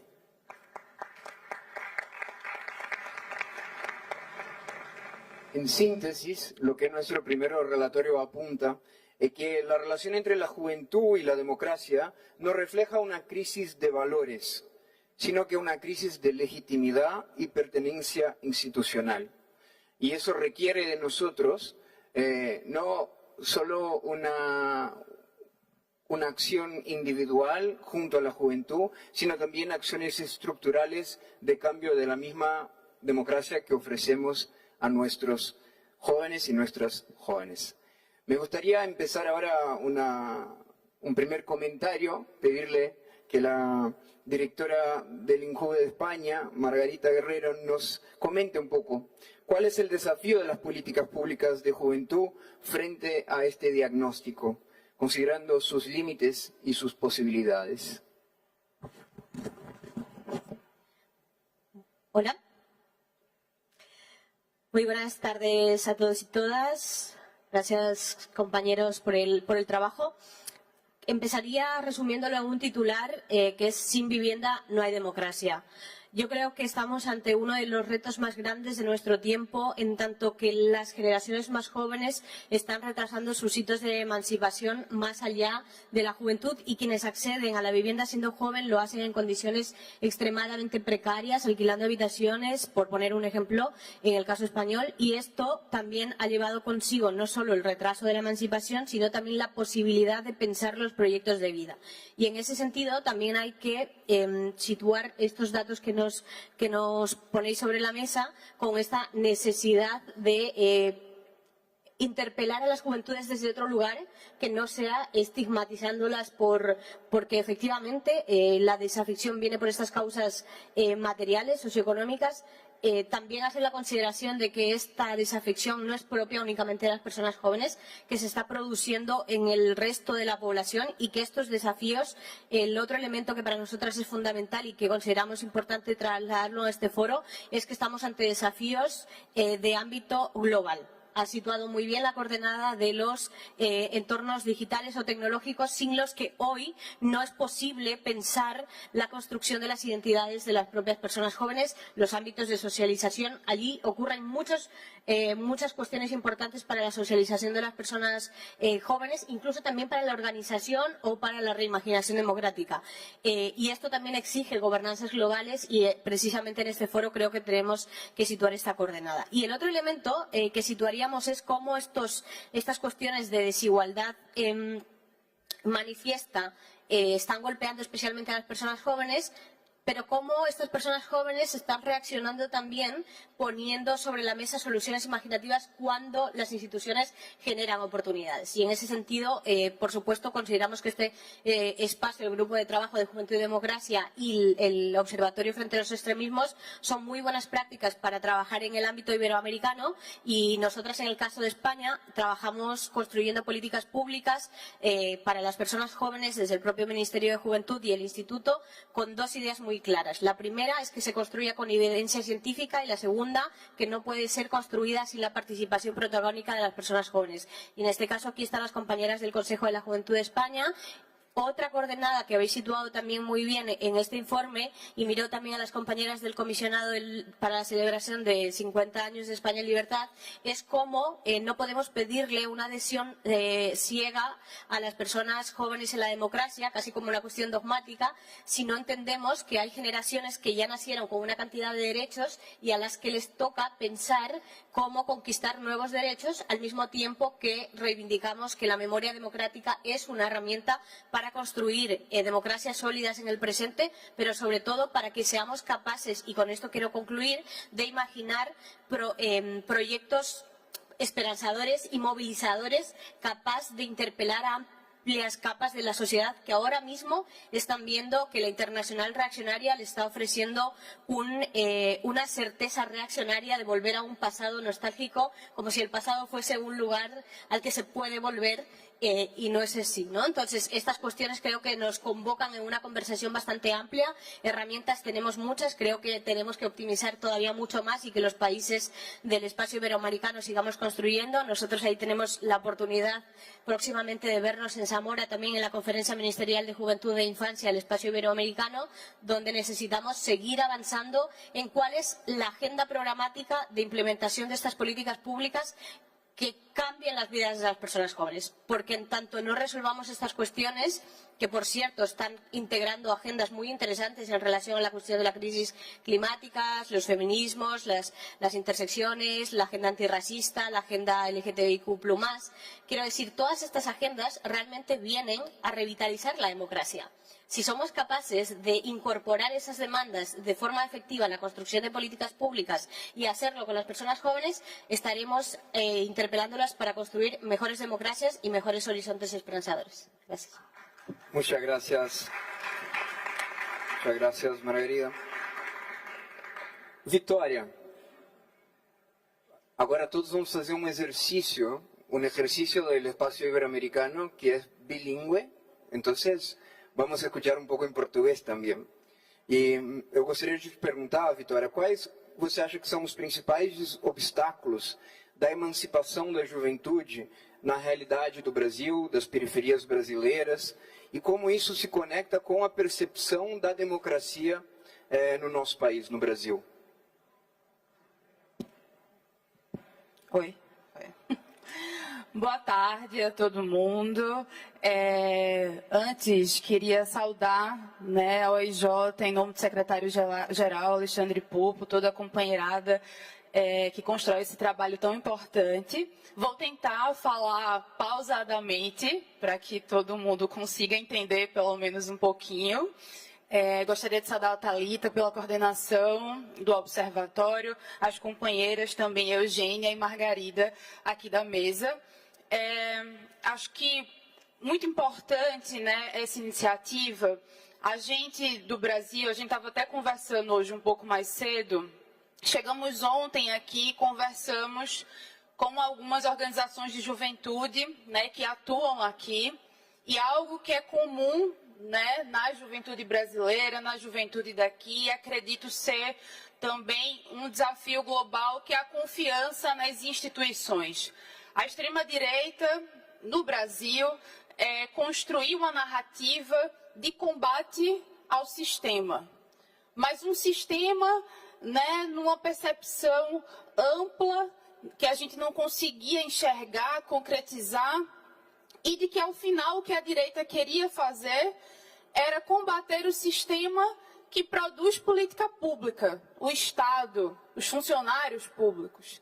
E a gente, né, nesse processo de entender como iria acompanhar esse debate, eu acho que a gente precisa colocar essa discussão como algo central. Acho que isso é uma das perspectivas que partem desse processo de desconfiança das instituições. Quando a direita consegue colocar esse sistema que é construir política pública, que é o Estado, como inimigo, a gente não enxerga quem é o verdadeiro sistema que faz com que as nossas juventudes não avancem na qualidade de vida, que é 1% mais rico de todo mundo.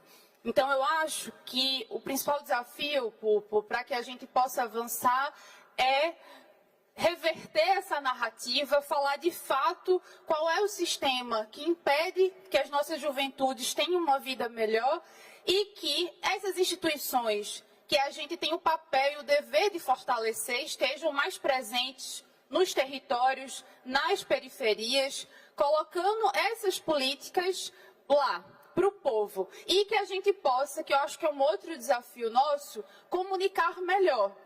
E acho que o processo do observatório, o material que a gente recebeu aqui, a gente precisa divulgar, utilizar. Entonces lo que necesitamos es utilizar ya sea los gobiernos y los movimientos sociales para que así podamos construir un debate que de hecho pues nos sirva para construir y ofrecer soluciones y así poder tener argumentos y también una perspectiva de futuro a partir de la realidad que tenemos. Por eso creo que para concluir debemos reforzar la importancia de este momento, de esta herramienta del observatorio, porque a partir de ahí podremos comprender las cosas y podremos hacer una lectura de la realidad y así podremos pensar, ¿verdad?, sobre cuáles serían las salidas, las políticas y pensar también las respuestas para las situaciones.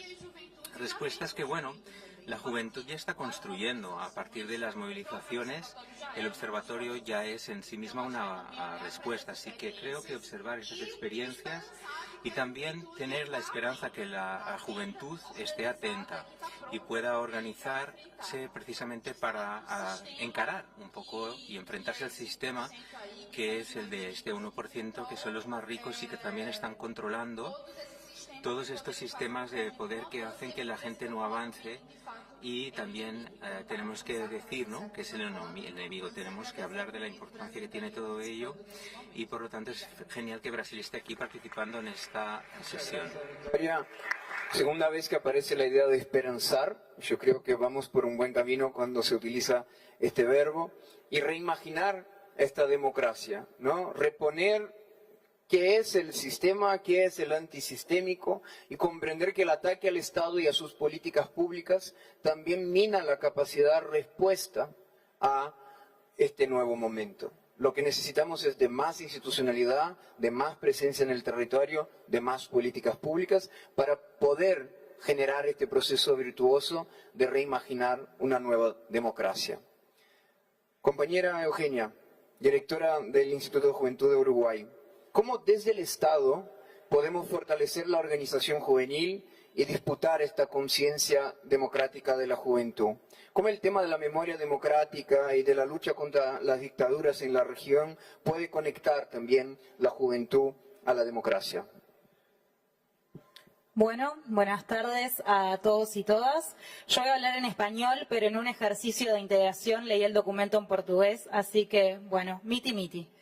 En primer lugar eso, buenas tardes a todas y todas, agradecer a la OIJ por este espacio y sobre todo por generar estas investigaciones de que no quedan en los papeles, sino que lo que hace es dar elementos a los gobiernos, a los estados, para luego tomar acciones, que eso me parece importante. No se trata solamente de un estudio, sino que hoy aquí estamos sentadas y en un ejercicio de reuniones permanentes. Lo que hace esto es pasar también de los estudios a la acción, así que eso me parece importante. En primer lugar, me parece también fundamental traer algo que es que el debilitamiento de las democracias, algo que se dice mucho, no se da solamente cuando ascienden las extremas derechas a los gobiernos, sino que también podemos tener democracias debilitadas cuando lo que sucede es que no se cree en las instituciones. Y eso me parece importante porque hablo desde Uruguay que también tenemos la fama de ser como una pequeña isla a veces en América Latina, un faro ahí como de progresismo.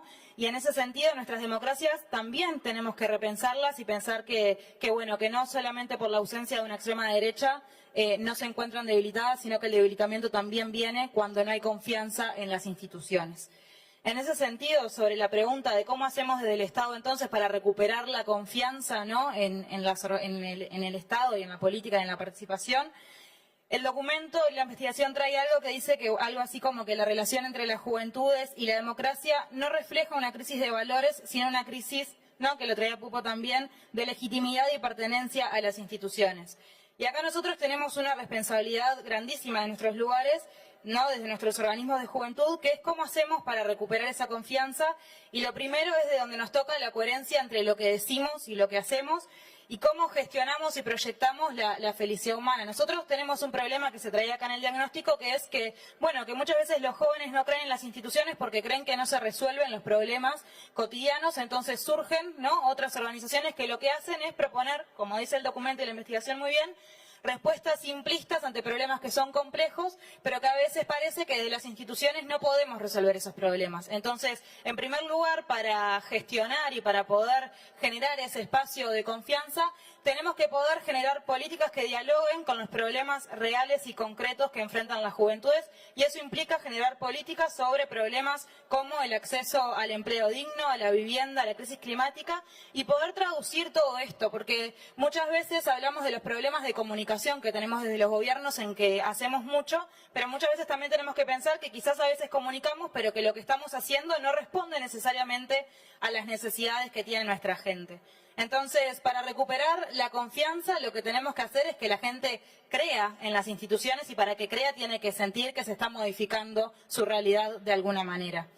Creo que el desafío en ese sentido es muy grande y que tenemos el desafío nosotros desde las instituciones y los gobiernos de poder hacer esto. Y en un contexto donde los jóvenes no tienen un proyecto de vida, es un desafío poder garantizar un proyecto de vida, y creo que muchos también, y acá citando al Pepe Mujica, lo que hacemos es hacer que los sueños sean menos sueños y más realidad, y desde ese lugar es que tenemos que construir política y también usar un poco más del corazón y más que la razón a veces, o una mezcla entre esto. Entonces, me parece que desde el Estado tenemos una responsabilidad muy grande en cómo hacemos para fortalecer estos espacios de participación, y que desde los jóvenes tenemos el desafío de construir nuevas formas de representación de alguna manera, y esas nuevas formas de representación implican que los jóvenes se vean representados cuando se generan estas... Estoy corriendo con el tiempo, entonces intentando apretar todo en mi cabeza.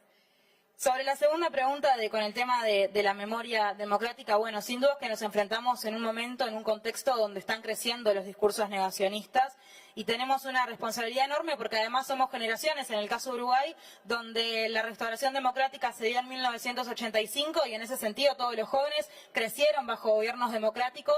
Entonces, para no caer en discursos que se traen al pasado, creo que tenemos que poder construir un horizonte de futuro e invitar a los jóvenes a que el futuro es esperanzador, como decía Victoria, usar la palabra de la esperanza. Y tenemos la necesidad de construir un proyecto propio que invite al futuro, que invite a la esperanza para dejar de mirar al pasado y saber que es posible construir un mundo mejor y que la única alternativa para una vida digna es la democracia. Así que para ir cerrando, eso.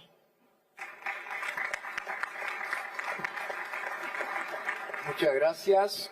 Gran cantidad de palabras por minuto, pero también palabras con mucho contenido. Yo creo que se ha identificado, y eso está reflejado en nuestro relatorio, 5 áreas muy precisas de acción de políticas públicas junto a la juventud que le tocan en la realidad material y que ayudan a construir un espacio de más legitimidad si el Estado logra responder a estas cuestiones. La primera es el tema del trabajo. El trabajo precario, con baja remuneración y alta rotatividad.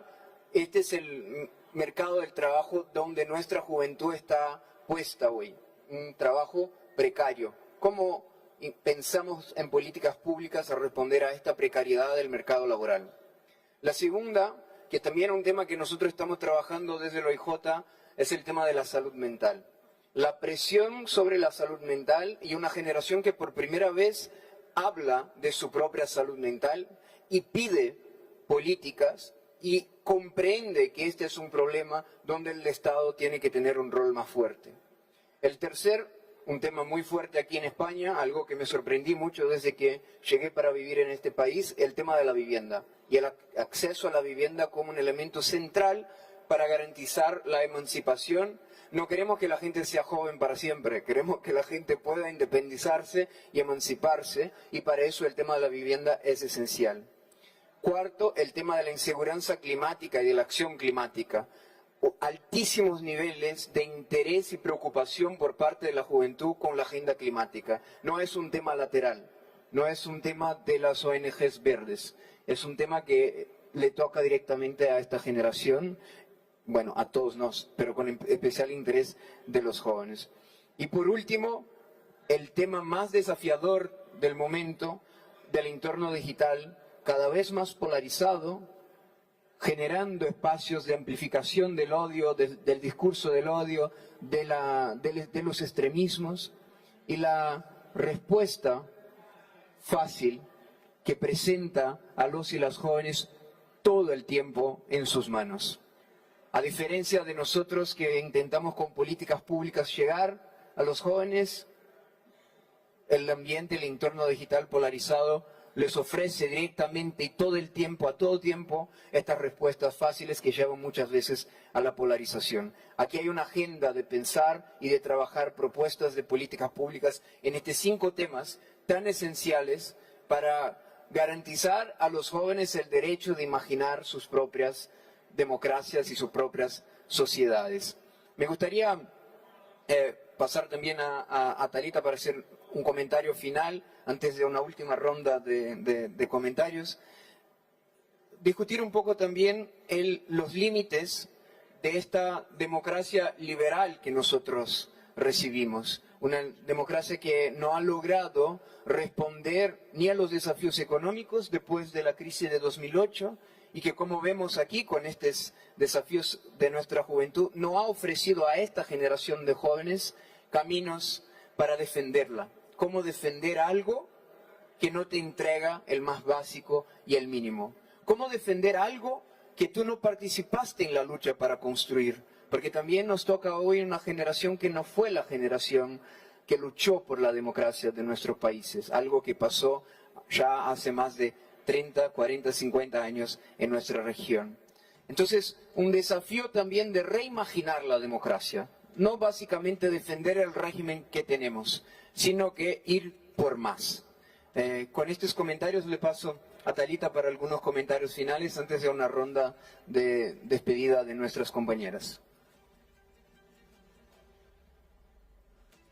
Muy buena pregunta. Yo creo que hay un punto que es importante acá, en especial para comparar Europa con América Latina en alguna medida, que es cuando nos tocó la crisis de 2008 y el mundo dio una respuesta en algún sentido de austeridad. Esta no ha sido la respuesta de América Latina en este periodo, ¿cierto?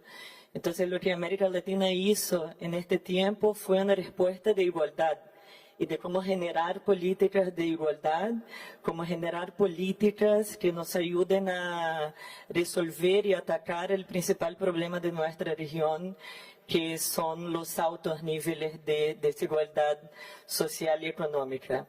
Y yo estoy hablando eso y creo que es importante puntuar esto, porque creo que de estas experiencias que tuvimos un periodo de mucha inclusión en nuestra región.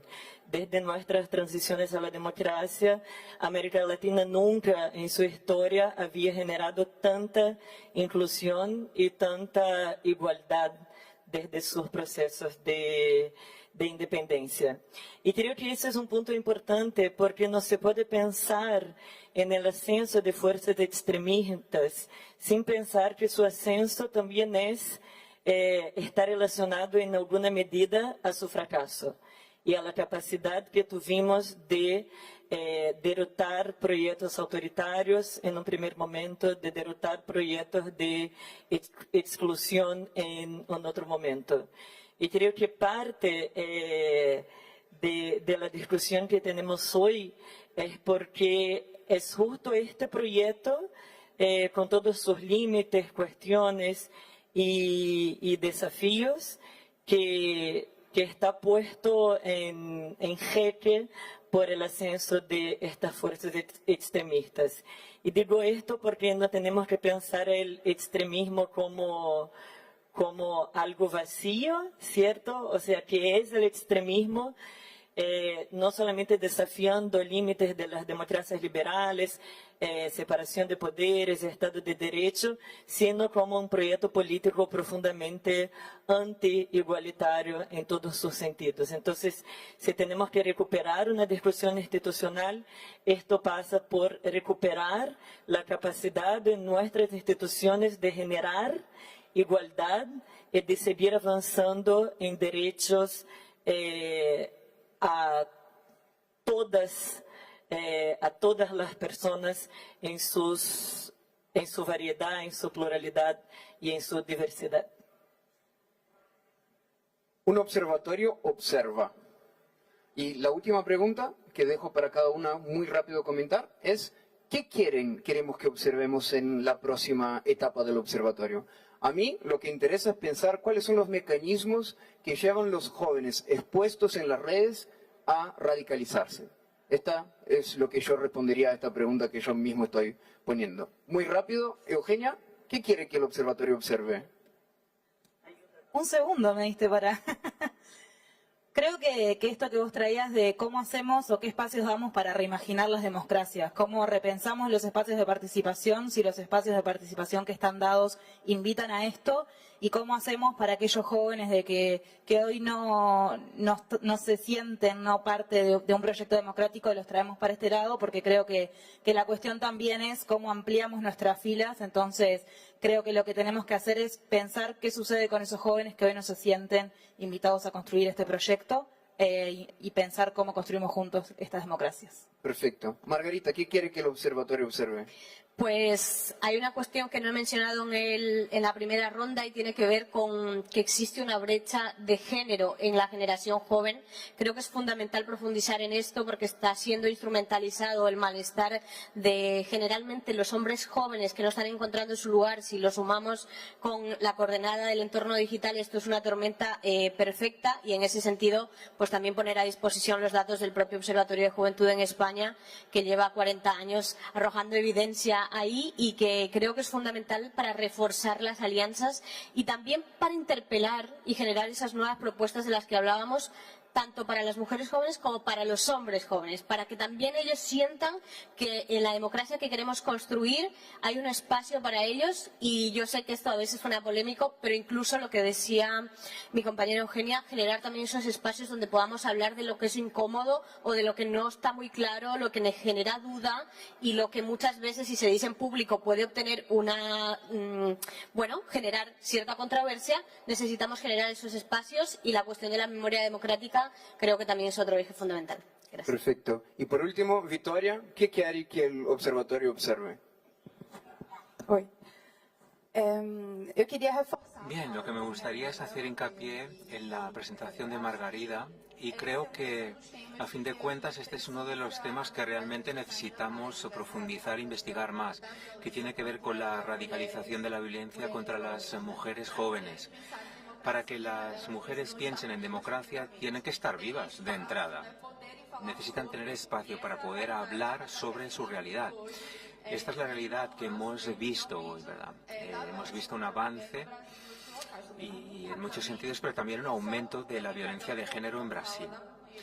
Me gustaría retomar lo que ha dicho Eugenia sobre la participación social. Y es más, me gustaría decirles que tenemos a la presidenta del Consejo Nacional de Juventud de Brasil, el expresidente Bolsonaro, de la extrema derecha, cuando llegó al poder, destruyó todos los espacios de participación social y el presidente Lula creó esos espacios porque creemos que ese diálogo directo con los consejos y los representantes de la sociedad civil es un camino que sirve para fortalecer estos grupos y los movimientos. Por tanto, hay que reforzar la necesidad de la importancia de los espacios para que los gobiernos, de hecho, sepan implementar la democracia en los distintos territorios.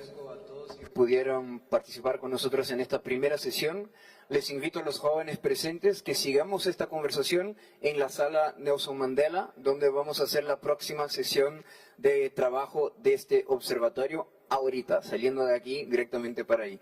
Muchísimas gracias y defendamos a la reimaginación democrática junto a nuestros jóvenes y nuestras jóvenes.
la luz de la mañana, amanece un nuevo día, y el tenerla ya en mi cama, qué bonita es la alegría.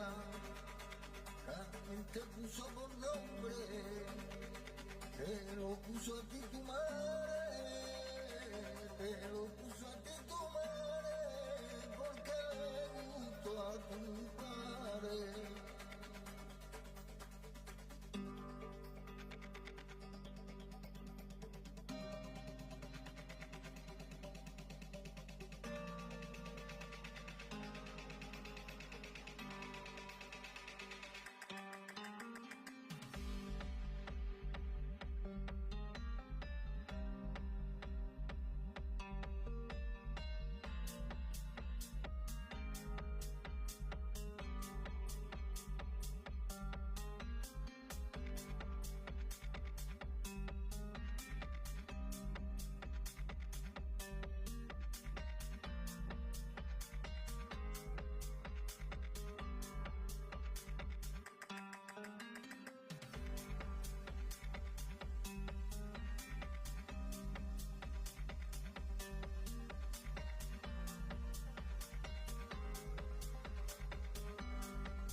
Guardo una botella en la despensa, guardo sin tocar las ganas de volar. El viento cuando sin patar haré una promesa, serán noches distintas.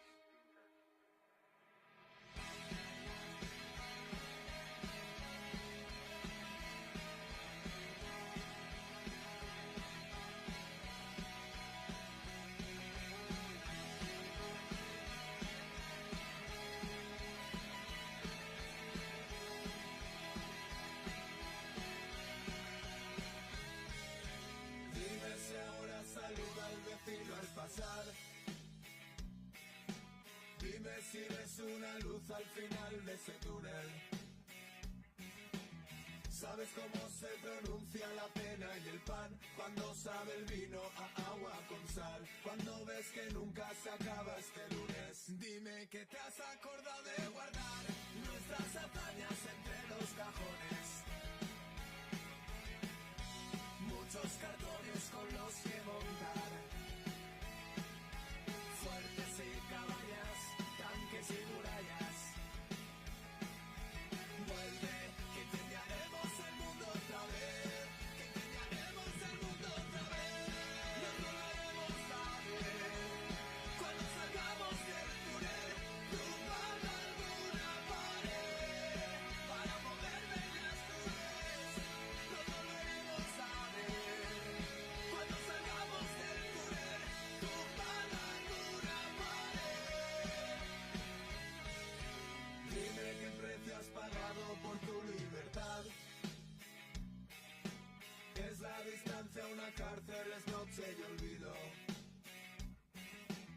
Es aburrido pensar en que no hay que pensar. Qué triste acordarse del triste final de los que cayeron durante el camino. Dime que te has acordado de guardar nuestras hazañas entre los cajones. Muchos cartones con los que montar. Fuertes y cabañas, tanques y murallas. Vuelve, que incendiaremos el mundo otra vez. Que incendiaremos el mundo otra vez. Nos volveremos a ver. Cuando salgamos del túnel, tumbando alguna pared. Para moverme en las nubes. Nos volveremos a ver.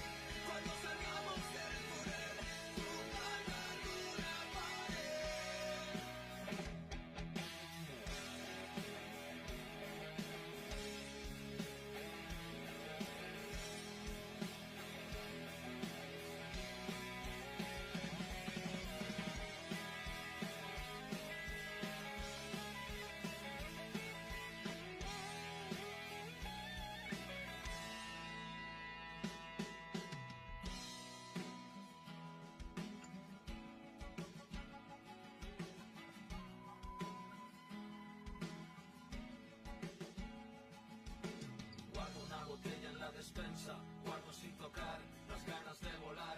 El viento cuando silba tararea una promesa, serán noches distintas, con una luz inmensa, porque guardo una botella en la despensa, guardo sin tocar las ganas de volar.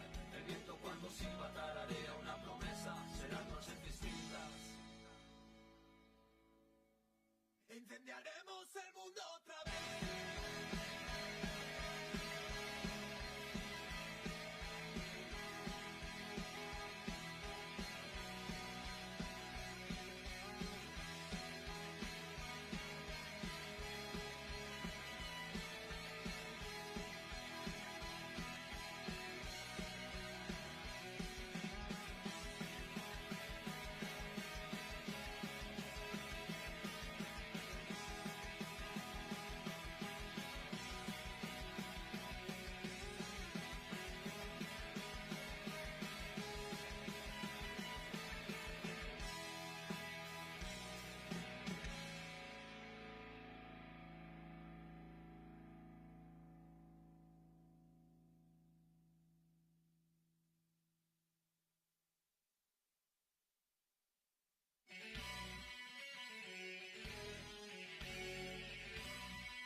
Siempre será así, no hay alternativa. Si la hubiera no me gustaría.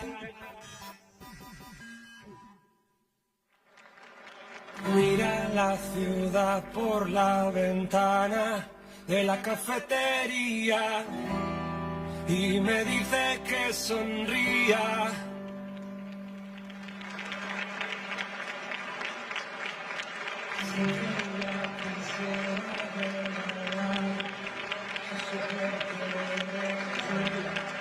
Igual a los demás.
Hola, buenas tardes. Buenas tardes y bienvenidos y bienvenidas a este panel de lujo, realmente. Y además, permitidme hacer una mención al nombre de la sala.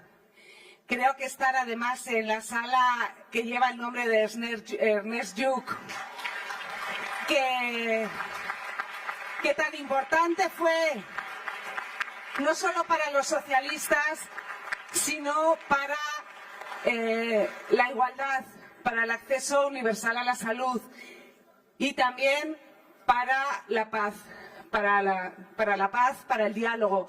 Ernest Lluch fue un hombre de paz y creo que hoy en día, en el contexto justo que estamos viviendo en este momento, merece la pena hacer homenaje a los hombres y a las mujeres de paz.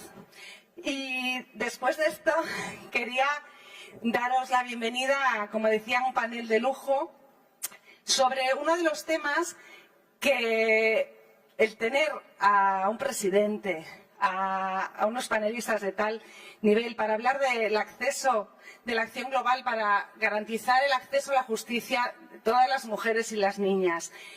Es el tema que eligió la CSV este año, la Comisión de la Condición Jurídica y Social de la Mujer, debatió este tema y leyendo el informe del secretario general me chirrió este agreed language de States may wish to consider. Los derechos siempre son may wish to consider.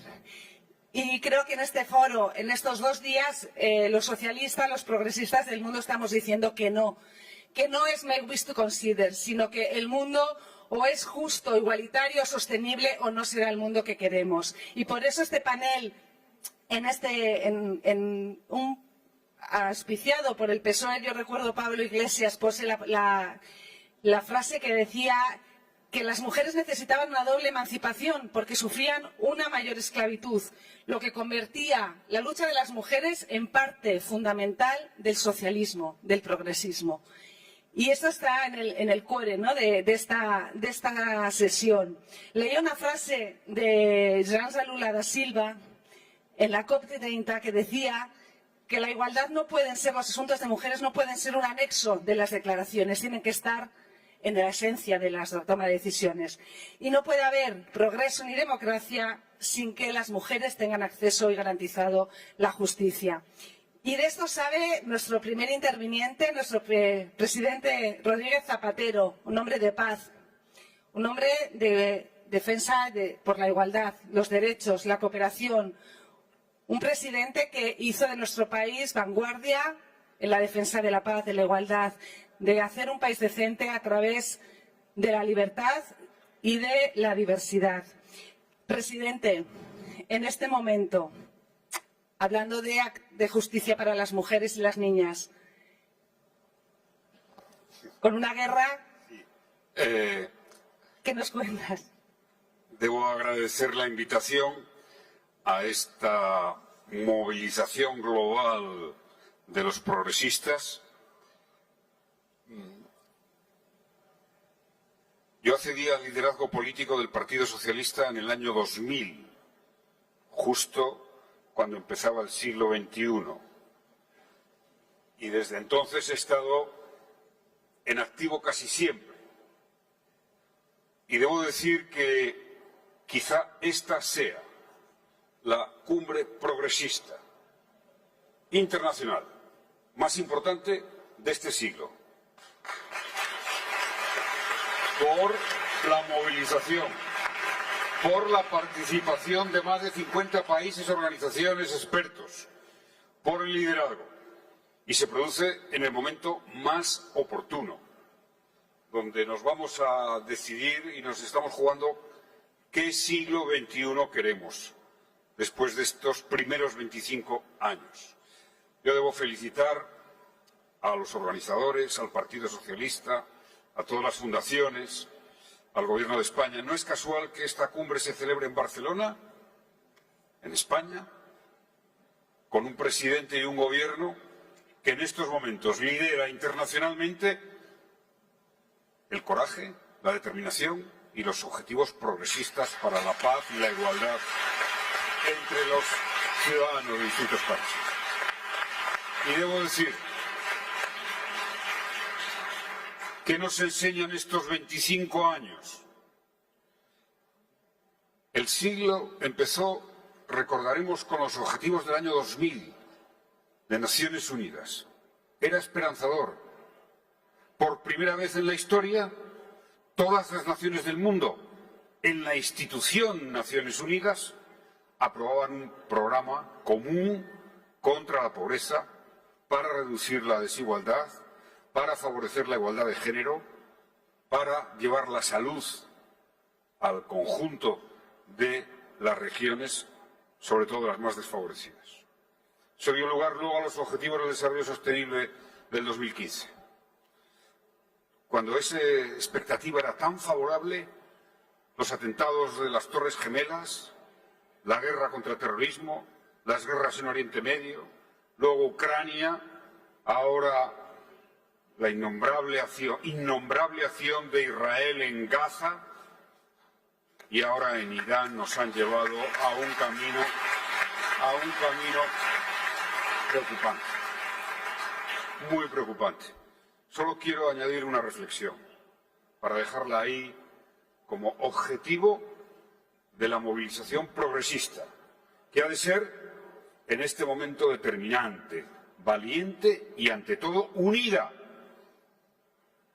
Este es el momento histórico en el que necesitamos más internacionalismo, por recuperar la vieja palabra, más unión de todos los progresistas de todos los continentes y sobre todo determinación y coraje. Nosotros no podemos dudar de las grandes convicciones que arrancan en la Ilustración, que se expresaron en los mejores textos declarativos, en las revoluciones democráticas, en las aspiraciones justas de tantos movimientos. Hay dos grandes objetivos, dos grandes anhelos, dos grandes factores de movilización para todo progresista y, si me apuran, para todo aquel que sienta que la democracia no es solo algo de lo que él tiene que disfrutar, sino que debemos de convocar a las generaciones futuras. La paz como tarea, la paz como gran tarea, es la hora de la paz. Y la igualdad de género como la palanca transformadora social en favor de la justicia más poderosa que tiene la humanidad.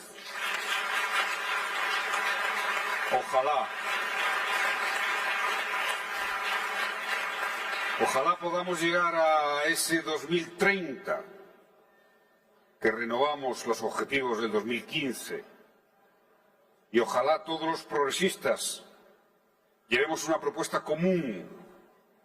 Primer objetivo, la solución pacífica de los conflictos, la paz, el primer gran objetivo para el siglo XXI. Segundo, era el quinto, yo siempre dije que tenía que haber sido el primero, la igualdad de género, como gran segundo objetivo. ¿Por qué? Porque donde hay paz, donde no hay guerra, hay más hospitales, hay más escuelas, hay más capacidad de erradicar la pobreza. Sufro, y debemos sufrir como progresistas, ver que en este año 2026 estamos viendo el gasto de defensa al nivel más alto de la historia. La primera potencia lo incrementa un 40% y la ayuda a la cooperación al desarrollo reduciéndose un 25% en el mundo. La ayuda contra la pobreza, contra la discriminación.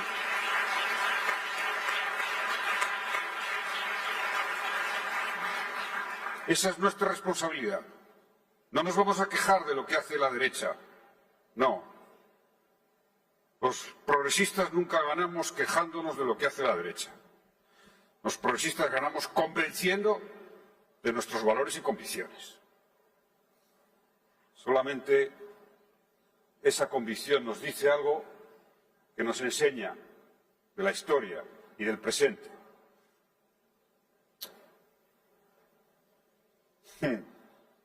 Los que menos aprecian y defienden la democracia son los que más combaten la igualdad de género y el feminismo. Tómese nota. Es así. En segundo lugar, aquellos que no combaten, que no denuncian la muerte de civiles inocentes, que no luchan, que no pelean por la paz, tienen perdido el futuro. Tienen perdido el futuro. Porque no hay futuro, como la historia nos demuestra, a no ser que tengamos que ver una catástrofe y luego superarla, no hay futuro que merezca la pena si la paz, si la concordia, si la cooperación entre naciones no es el auténtico impulso global.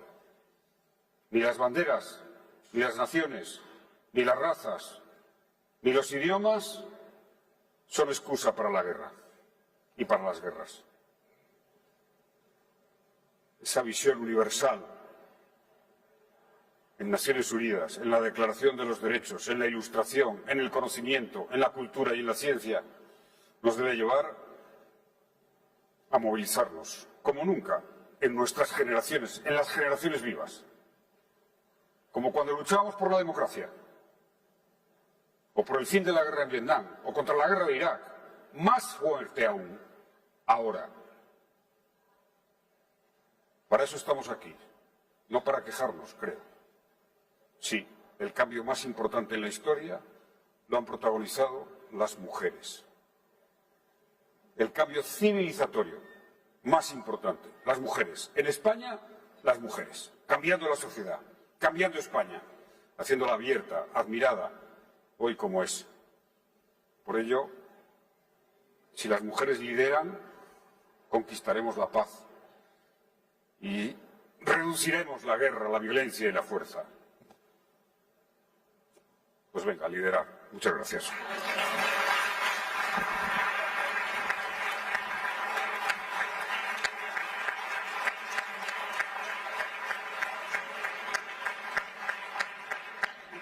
Gracias, presidente. Ganaremos convenciendo, determinación y coraje. Paz y igualdad. Mensajes clarísimos. Ministra Ana Redondo, ministra de Igualdad del Gobierno de España. Bienvenida a España. Ha sido referente, además, gracias a la legislación, ¿no?, que se pusieron en marcha en las legislaturas del presidente Rodríguez Zapatero en materia de igualdad. Se ha reeditado el Pacto de Estado contra la Violencia de Género, con gran trabajo por parte del Ministerio, un trabajo ingente de diálogo con todas las fuerzas políticas, ratificadas por todas las fuerzas políticas, excepto por la ultraderecha. Los consensos en política, y más cuando hablamos de la seguridad de las mujeres, son importantes, ¿verdad, ministra? Sí, muchísimas gracias. La verdad es que es un placer estar en este foro y acompañada por personas y mujeres tan potentes y por el presidente Zapatero, que es el más femenino de entre los presidentes que conozco. Femenino y feminista. Pero esa parte femenina del presidente Zapatero es muy, muy importante y nos permite hablar en el mismo lenguaje. Y es verdad que no hay democracia B, no hay democracia B. La alternativa a la democracia es el autoritarismo, es la violencia, es la guerra, es la sumisión de las mujeres y es, en definitiva, la incivilización. Y la democracia como sistema se fundamenta en dos pilares, que son la libertad y la igualdad. Pero la libertad sin igualdad es privilegio, simplemente privilegio, y nos remontará a la Edad Media. Por lo tanto, la igualdad, así entendida, es el auténtico corazón de la democracia. Es el auténtico corazón de un sistema que es el mejor de los que hemos sabido construir para relacionarnos y que permite disfrutar a todos de las oportunidades que tiene que tener una vida digna y que entiende al otro como igual, igual en derechos, igual en deberes también, igual en oportunidades. Hoy veníamos de la cumbre Brasil-España, una cumbre muy importante porque, como dice el presidente Zapatero, este es el momento del internacionalismo y de generar esas alianzas potentes que nos permitan mirar al futuro sin desesperanza. Y en esa cumbre quiero recordar que se han firmado dos documentos importantes precisamente feministas. El feminismo tiene que estar en la agenda pública, en la agenda de gobierno y en la agenda internacional. Los asuntos feministas son transversales, no son asuntos de las mujeres, son asuntos de la sociedad, son asuntos de todas las materias, son la cuestión principal de las políticas. Y es verdad, y tú lo decías, que los avances en igualdad siempre se han producido de la mano de los grandes consensos. La propia Constitución española, de la que estamos celebrando en estos días el 47 aniversario, es un gran pacto sobre igualdad. Y hemos conseguido otros importantes avances que pactan y que consiguen esos grandes consensos en igualdad. La Ley Integral contra la Violencia de Género, la ley del presidente Zapatero, es una ley votada por unanimidad que nos ha permitido en 20 años avanzar de una forma muy importante. Pero, sin embargo, a fecha de hoy siguen asesinándonos por el simple hecho de ser mujeres. 16 mujeres y 3 niños y niñas han sido asesinadas este año 2026 por violencia machista, por violencia de género. Y mientras haya violencia es muy difícil pensar en otras cosas.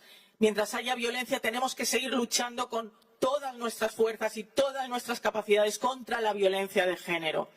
Y eso es lo que hemos intentado el año pasado, reeditando el Pacto de Estado contra la Violencia de Género.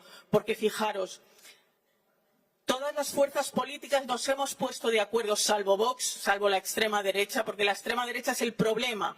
Es el problema porque banaliza la violencia, porque niega la violencia de género y porque niega el feminismo. Por lo tanto, una fuerza política que está y es parte del problema nunca va a ser parte de la solución. Pero el resto de fuerzas políticas, todas, con nuestras diferencias, hemos conseguido recuperar el gran consenso de 2004. Y hemos conseguido, como digo, firmar un acuerdo para sacar adelante más de 460 medidas. ¿Y qué pretendemos con estas medidas?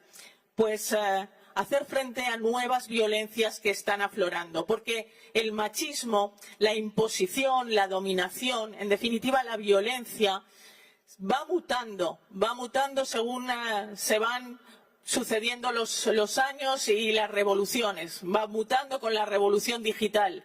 Y ahora nos encontramos con auténticas violencias durísimas contra las mujeres en prácticamente las redes sociales, todo el Internet, las distintas fórmulas digitales que estamos asumiendo de una forma absolutamente acrítica, o lo hemos hecho hasta el momento.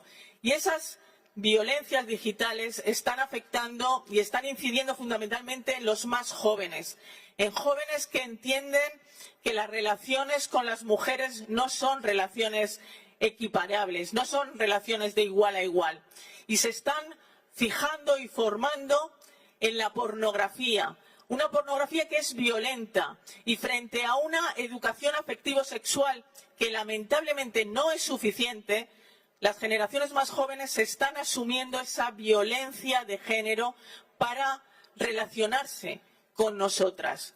Creo que esa violencia a través de las redes sociales, la violencia digital que se sufre, que sufren las mujeres, aquí hay algunas periodistas, ellas sufren una violencia digital realmente perversa, igual que lo sufrimos a nivel institucional, muchas mujeres en política. Tenemos que hacer frente a esa nueva violencia, que es una violencia enormemente peligrosa y enormemente amplia, pero también la violencia vicaria. Como os decía, 3 niñas han sido asesinadas este año simplemente porque se quería hacer daño a sus madres, porque la violencia vicaria es esa que se produce frente a persona interpuesta para hacer daño, para violentar, para perjudicar y dañar a la madre. También somos conscientes de que esa violencia tiene que ser estudiada particularmente y tenemos que dar la respuesta con medidas específicas que ya están siendo incorporadas a una ley específica de violencia de género. Seremos probablemente el primer país que recupere ese concepto y que lo traslade a una ley especial. Y la violencia económica. Cuando nos damos cuenta de las violencias que sufren las mujeres, en buena medida la violencia económica está en el suelo de todas esas violencias o de muchas de ellas.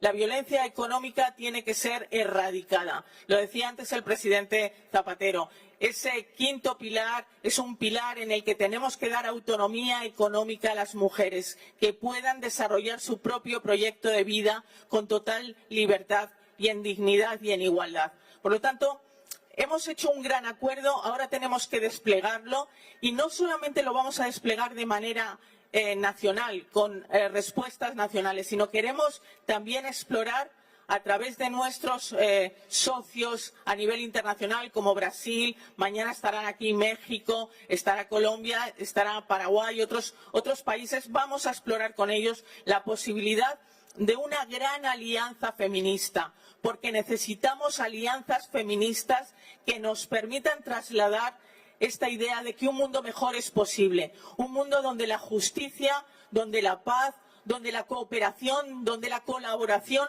nos beneficia a todas. Por eso ahora el reto es incorporarles a ellos, incorporar a los hombres. Muchos de ellos ya son feministas, muchos de ellos están convencidos de que el feminismo es liberador para ellos, pero otros muchos todavía tienen reticencias, tienen dudas.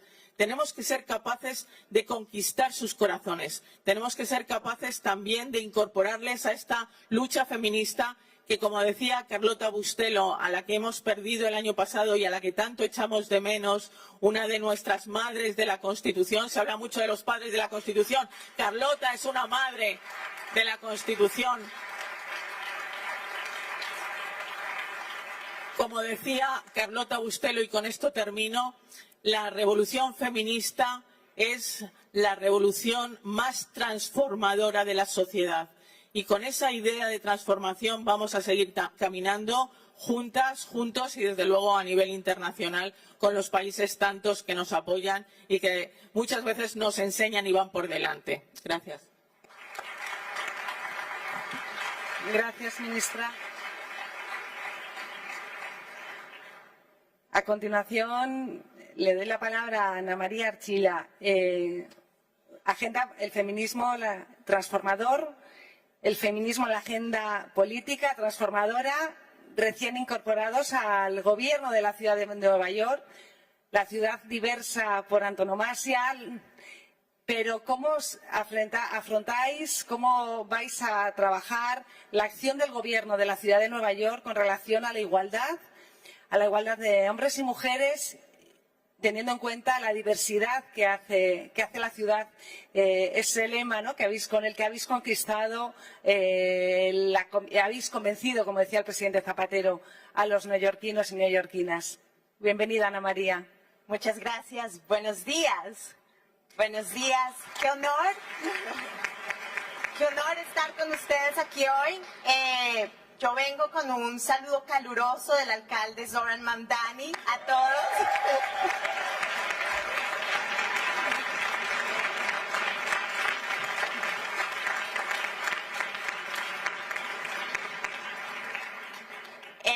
En la ciudad de Nueva York estamos viviendo un momento muy bello y un momento muy lindo, pero también lleno de retos. El alcalde Mamdani fue elegido el año pasado con un movimiento de gente que incluía gente de clase trabajadora de todos los orígenes, gente que se ha sentido siempre excluidos en la ciudad más diversa, una de las ciudades más diversas del mundo, pero también una de las ciudades más desiguales del mundo. La ciudad de Nueva York es la ciudad que tiene la concentración de más riqueza y también tiene 100,000 niños que entran todos los días a la escuela sin haber comido. Tiene 100,000 niños que viven en albergues, tenemos la capital del capital y también tenemos una de las demostraciones de la desigualdad que estamos viviendo, que en realidad no es una desigualdad única en Nueva York. Tenemos desigualdades por la concentración de dinero en las manos, de dinero y poder en las manos de muy pocos. Esa es la crisis global que estamos confrontando.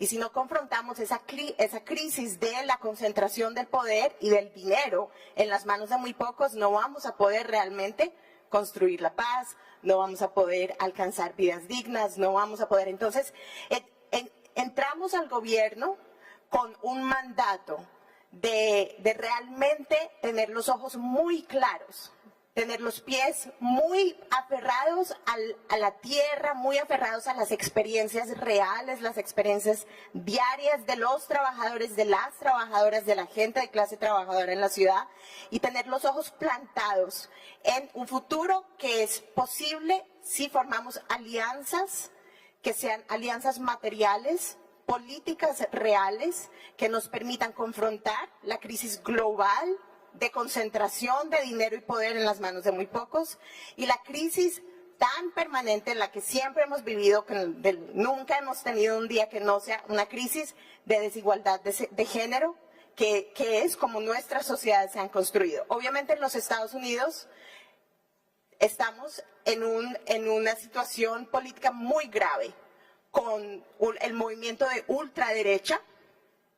Se ha tomado el Partido Republicano, uno de los dos partidos grandes de los Estados Unidos, y al tomarse el Partido Republicano ha afianzado una forma de ver el mundo que tiene la supremacía de los hombres muy en el centro como un pilar y la supremacía blanca como un pilar. La elección del alcalde Mamdani es una respuesta de rechazo a ese movimiento de ultraderecha. Y entonces es una respuesta porque dentro de nuestro plan de gobierno está la idea de construir, de vivir, de tener la práctica de todos los días de ser un gobierno feminista. ¿Y eso qué quiere decir? Que nuestra visión los pilares de nuestra acción están enfocados en la igualdad, la inclusión y la creación de poder colectivo. Cuando hablo de la igualdad, estoy hablando de que cuando pensamos en la situación de las mujeres neoyorquinas, no podemos solamente pensar en las mujeres como una masa. Tenemos que pensar en las mujeres, en todas las mujeres que somos distintas, en las mujeres que siempre hemos sido excluidas, no solamente por ser mujer, sino por ser inmigrante, no solamente por ser mujer, sino por ser persona de color, no solamente por ser mujer, sino por ser pobre. Entonces, estamos constantemente pensando en avanzar hacia la igualdad, entendiendo desde dónde estamos empezando. Y empezamos desde un ámbito donde las mujeres inmigrantes, que son la base de la economía del cuidado, la base de la economía de la hospitalidad, de los restaurantes, de los hoteles, la base de la economía de la educación, son también las mujeres, son dentro de todas las categorías las mujeres que viven una pobreza más sostenida. Entonces, como plan de acción del gobierno, uno de nuestros compromisos es asegurarnos de que todas las mujeres tengan acceso al cuidado de niños, hacer del cuidado infantil universal un compromiso que vamos a cumplir.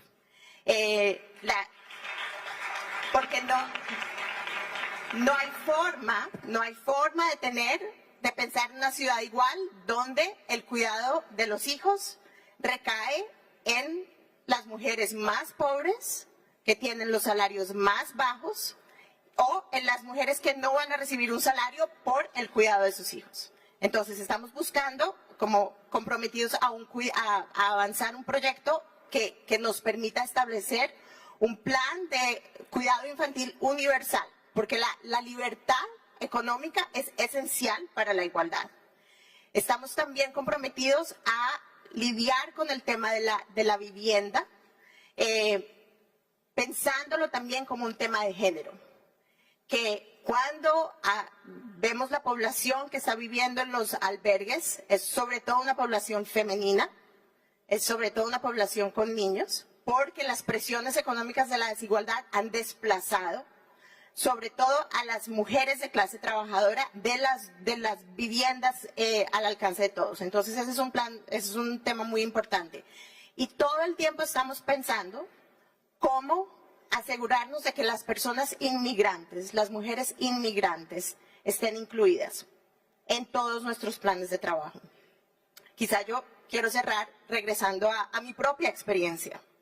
Yo crecí en Colombia, llegué a los Estados Unidos a los 17 años y pasé unos años como sintiéndome muy desorientada y muy como por fuera, como decimos en Colombia, como mosco en leche, como aquí yo no pertenezco. Pero pues solamente cuando me encontré dentro del ámbito del movimiento de los inmigrantes, que yo empecé a sentir que ese país, que los Estados Unidos me pertenecía, que yo pertenecía ahí. Y era a través de la lucha por mis derechos como inmigrantes, por los derechos de mis compañeros inmigrantes, que empecé a entender que la democracia en los Estados Unidos solamente funciona cuando la gente le da vida con la lucha. Y que para poder cambiar nuestra situación de tanta desigualdad, tenemos siempre que pensar no solamente en las políticas públicas que resuelven la igualdad, sino en la participación que le permite a la gente sentir que esas victorias son suyas y que tiene que protegerlas. Que la democracia al final del día... Que la democracia al final del día no es ir a votar. Hay que ir a votar, obviamente. La democracia es el mecanismo que tenemos para cuidarnos los unos a los otros. Y que ese mecanismo es el mecanismo que nos permite construir lugares más iguales, que nos permite también avanzar hacia la paz. Yo creo que una de las crisis que tenemos en los Estados Unidos es una crisis de la democracia que está fallando y que le permite a un presidente autoritario y abusivo, no solamente abusar de la gente que vive en los Estados Unidos, sino abusar del mundo. Y entonces la democracia, tenemos que convencer a la gente que la democracia va a funcionar, y la forma como los convencemos es probando en nuestro gobierno que sí estamos comprometidos a cambiar la situación material de la gente, a hacer que la gente pueda vivir con más tranquilidad, con más dignidad, con la sensación de que la ciudad les pertenece, no que ellos están allí solamente transitando por las calles de la ciudad, sobreviviendo las dificultades de la ciudad, sino sintiendo que esa ciudad es suya y esa alcaldía es suya también.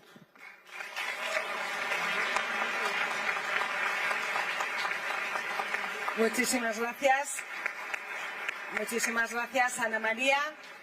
Me acaban de comentar que vamos a hacer finalmente solo una ronda de intervenciones, pero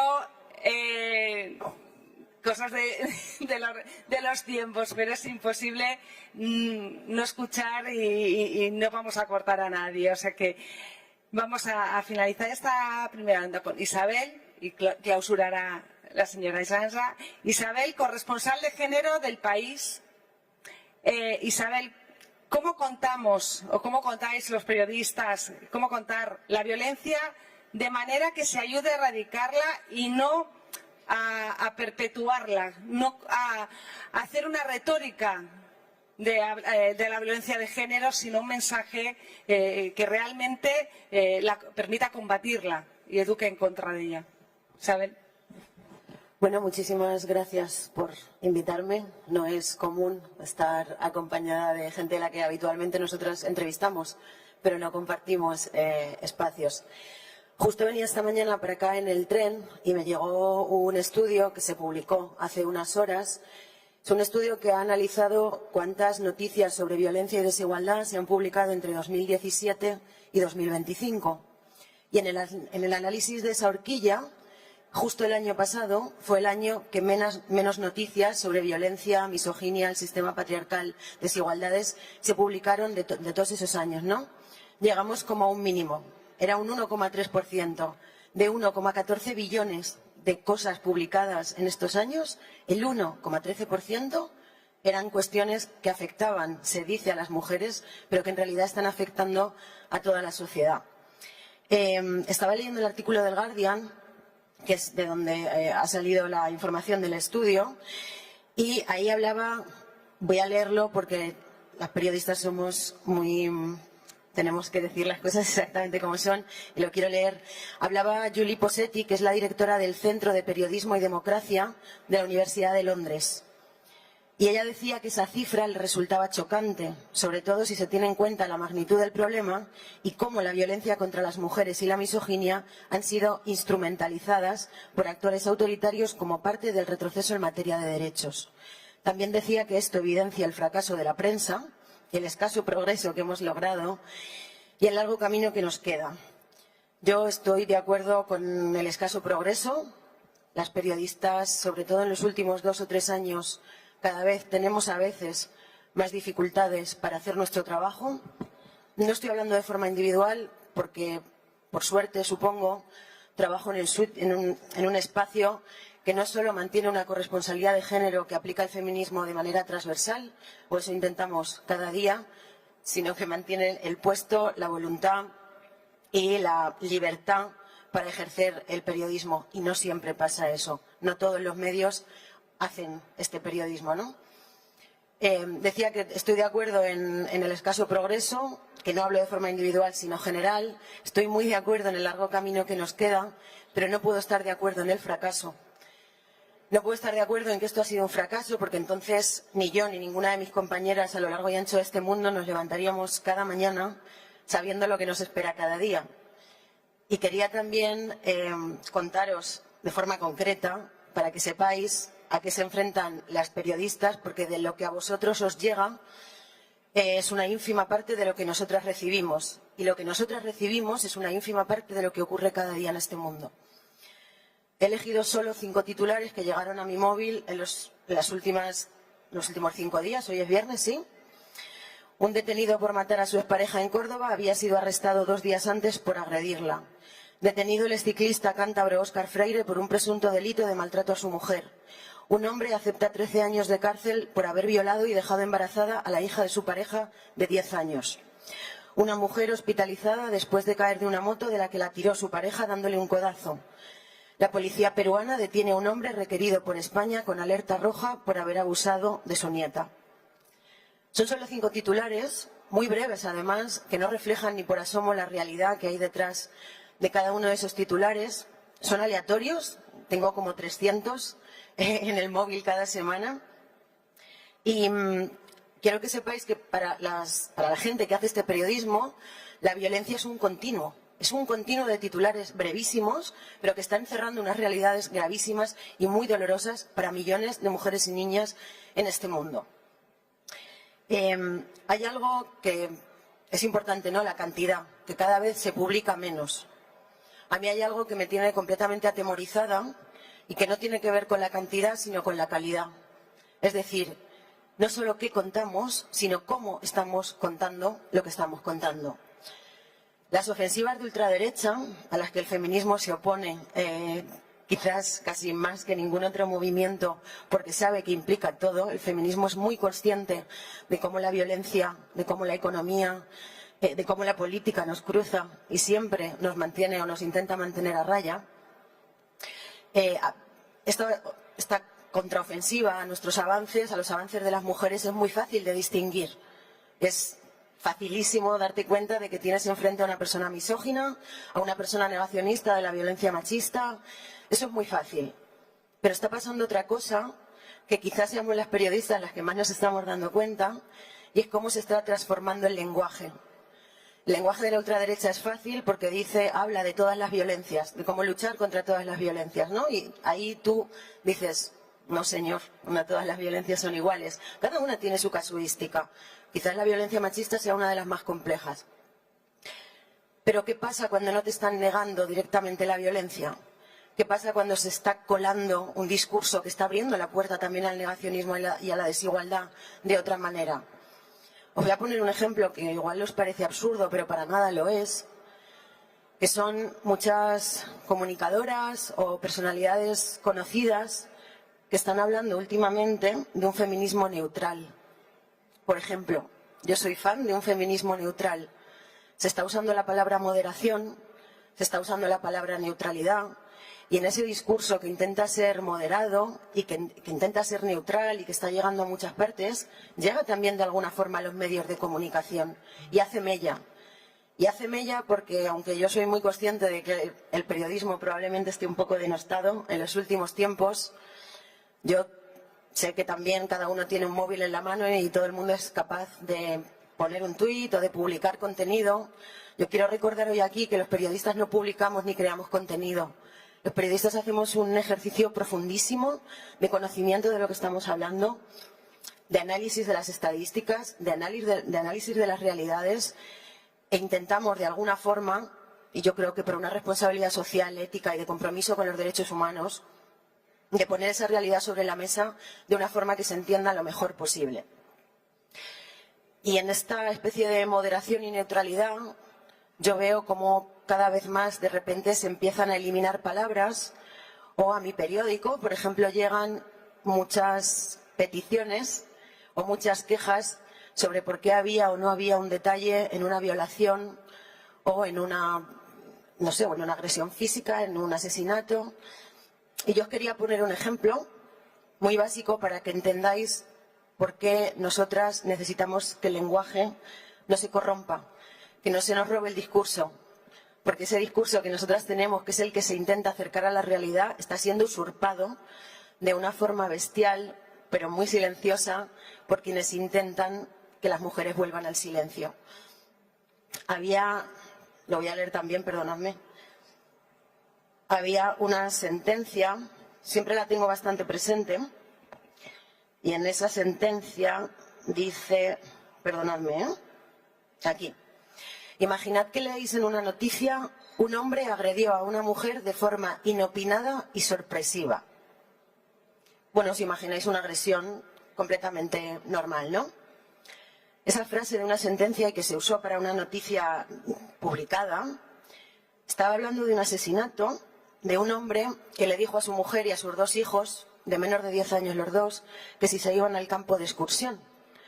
Y cuando llegaron al campo de excursión y no tenían cobertura y estaban fuera del alcance de cualquiera, ese hombre tiró a esa señora al suelo, con una piedra le destrozó el cráneo literalmente delante de sus dos hijos, y después hizo lo mismo con el niño más mayor de los dos, que tenía 10 años. Y el pequeño, no sé cómo, logró huir. Esa es la realidad de la violencia.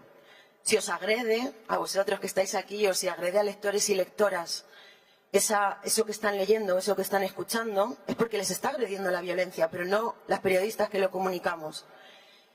Y creo que mi mensaje hoy aquí debe ser que hemos tardado muchísimo tiempo en entender que el feminismo es parte de la democracia y es parte de los derechos humanos que cualquier democracia debería defender.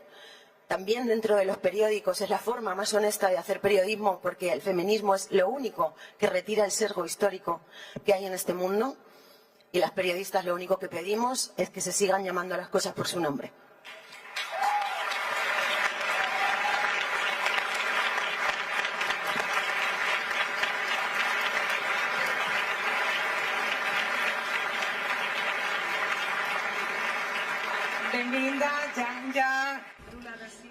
Muy bienvenida, señora Janja. A las mujeres de la COP30, campeona especial de buena voluntad de la FAO contra el hambre, una larga trayectoria en gestión pública y en activismo, primera dama de Brasil. Bienvenida. En un contexto tan complejo como el que nos han presentado las personas que han intervenido anteriormente con relación a las violencias contra las mujeres, ¿cómo abordar, cómo garantizar la seguridad de las niñas y las mujeres como un pilar básico de la construcción de las sociedades democráticas? Y también, ¿cómo en Brasil, cómo estáis abordando el crecimiento, el impacto del auge de los discursos de odio contra las mujeres, el negacionismo de la violencia contra las mujeres y todas estas nuevas manifestaciones de violencias que estamos asistiendo? Muchas gracias. Buenas tardes a todos, a todas las que están presentes. Me gustaría mandar un abrazo muy cariñoso a mis compañeros de mesa. Es un honor estar aquí en este evento tan importante de movilización progresista. Me gustaría decir que para mí es un poco extraño cuando empecé a hablar con el presidente, con la asesoría. ¿Por qué no había una mesa específica para hablar del tema de la violencia contra las mujeres? Y tener la oportunidad de hablar sobre estos temas en el campo progresista es algo fundamental.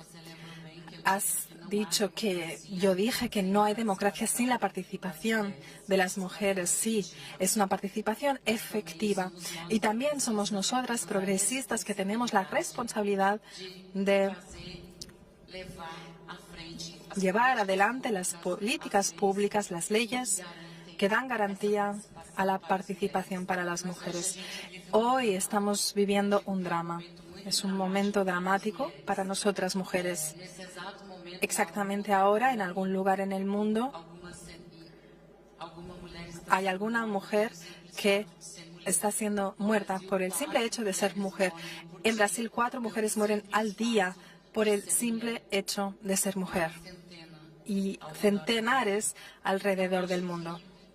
Así que es nuestra responsabilidad, porque yo he pensado mucho sobre esto, porque Brasil había avanzado mucho sobre la protección de las mujeres con distintas leyes.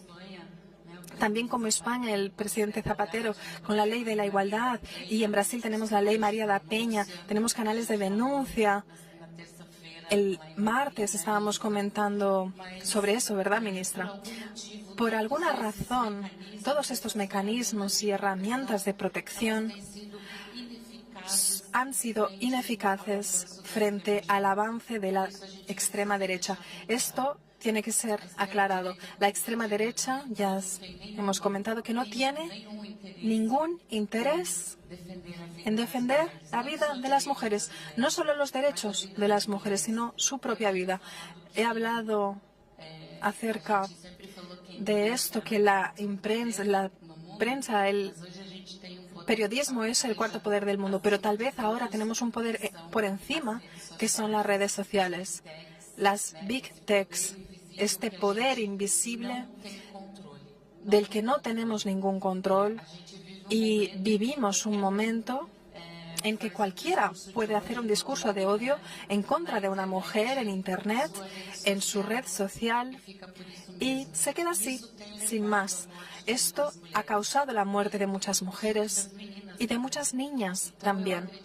Creo que tenemos un reto en el campo progresista de hablar todos los días de este tema. Es nuestra responsabilidad hablar sobre esto. Como líderes, los líderes que se reúnen mañana, de hablar de ello. Me enorgullece mucho el presidente Lula porque en este momento dramático que Brasil vive con tantos feminicidios, a pesar de todas las leyes, el año pasado el presidente,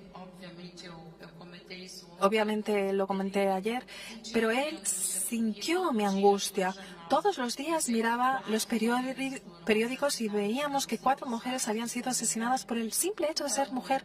Ese no es el mundo que queremos, ni es el mundo posible para nosotros y que pensamos nosotros progresistas que nosotros queremos.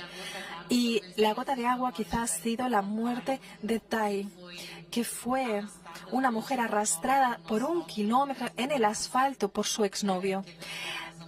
Se le amputaron las piernas, infelizmente murió. Y este feminicidio ha sido quizá la gota de agua que hizo que el presidente Lula le hizo decir no.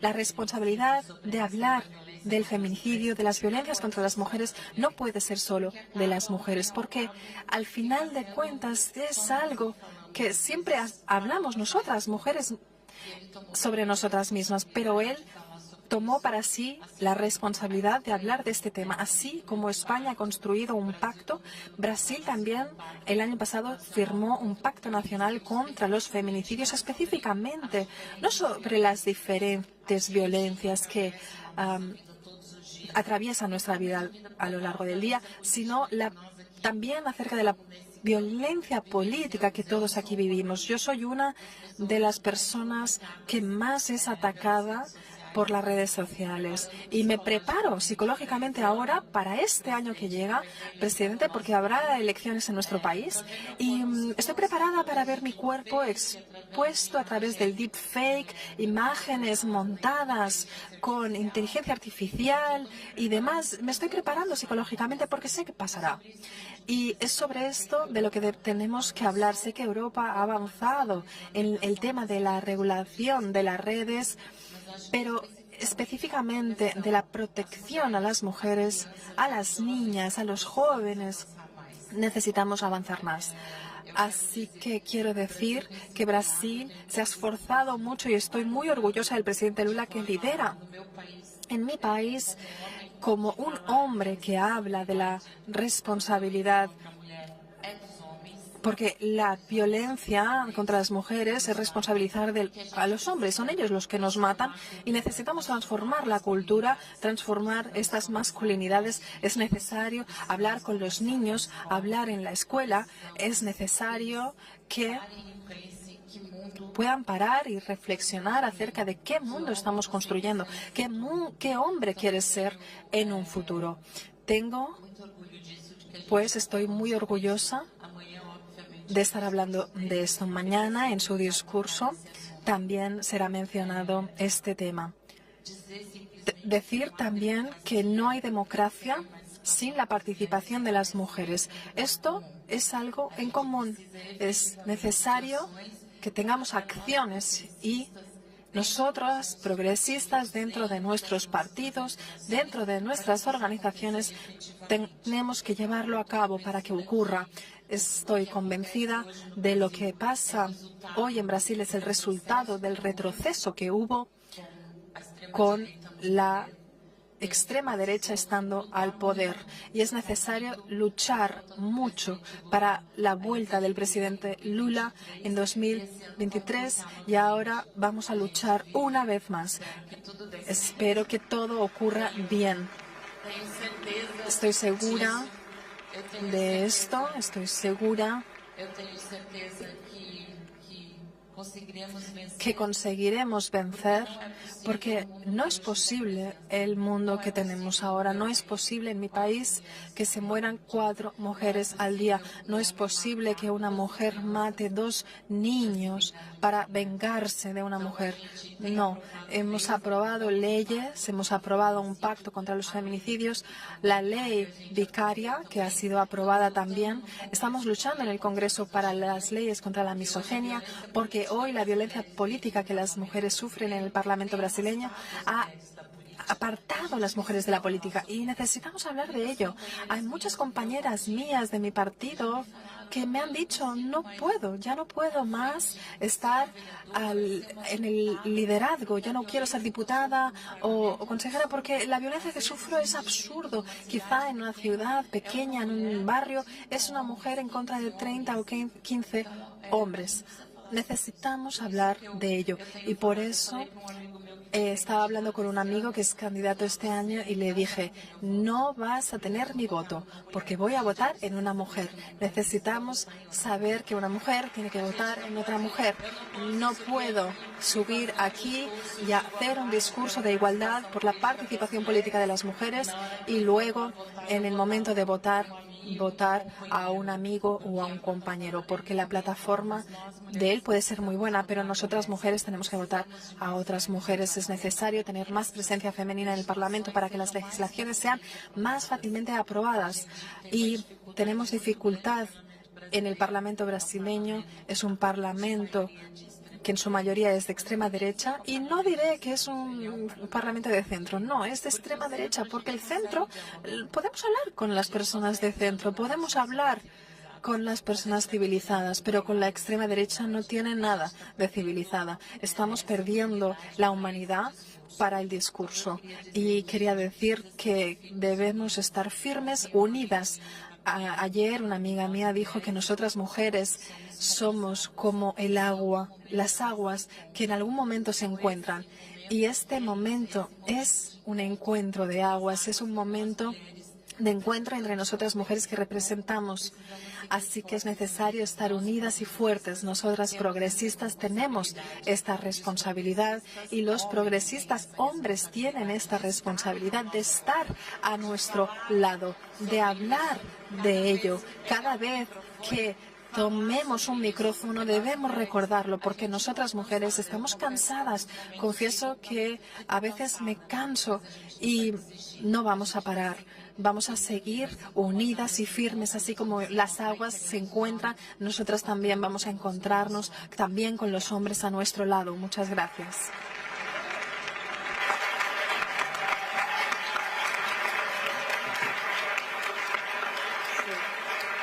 Bueno, con esto va a hablar el presidente Rodríguez Zapatero.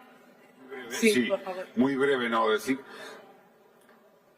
Nos hemos congratulado de que, en efecto, Nueva York sigue estando en Estados Unidos.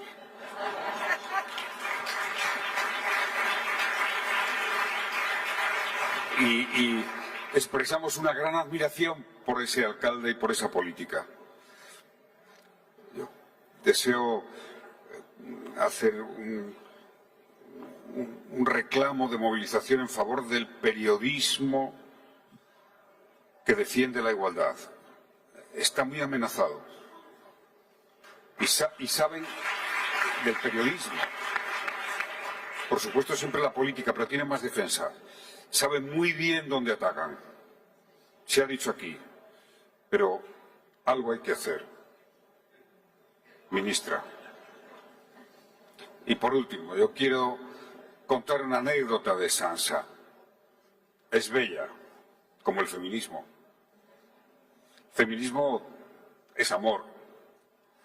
Yo fui a ver a Lula, planifiqué ir a ver a Lula a la cárcel y una semana antes sale de la cárcel y voy a ver a Lula a su oficina, me invita a un cocido, lo que aquí llamamos un cocido, nos sentamos y lo primero que me dice, después de haber estado en la cárcel un cierto tiempo, dice: Zapatero, Estoy enamorado.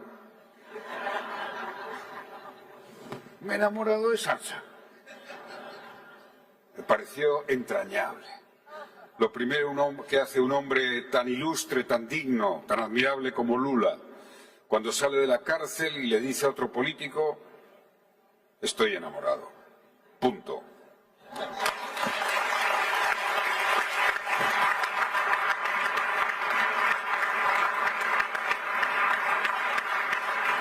Pues, qué manera más bonita de acabar este panel hablando precisamente de amor, igualdad y amor, y creo que todo está dicho.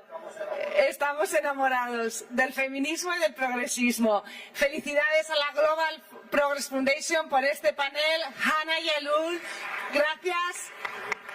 Seguimos.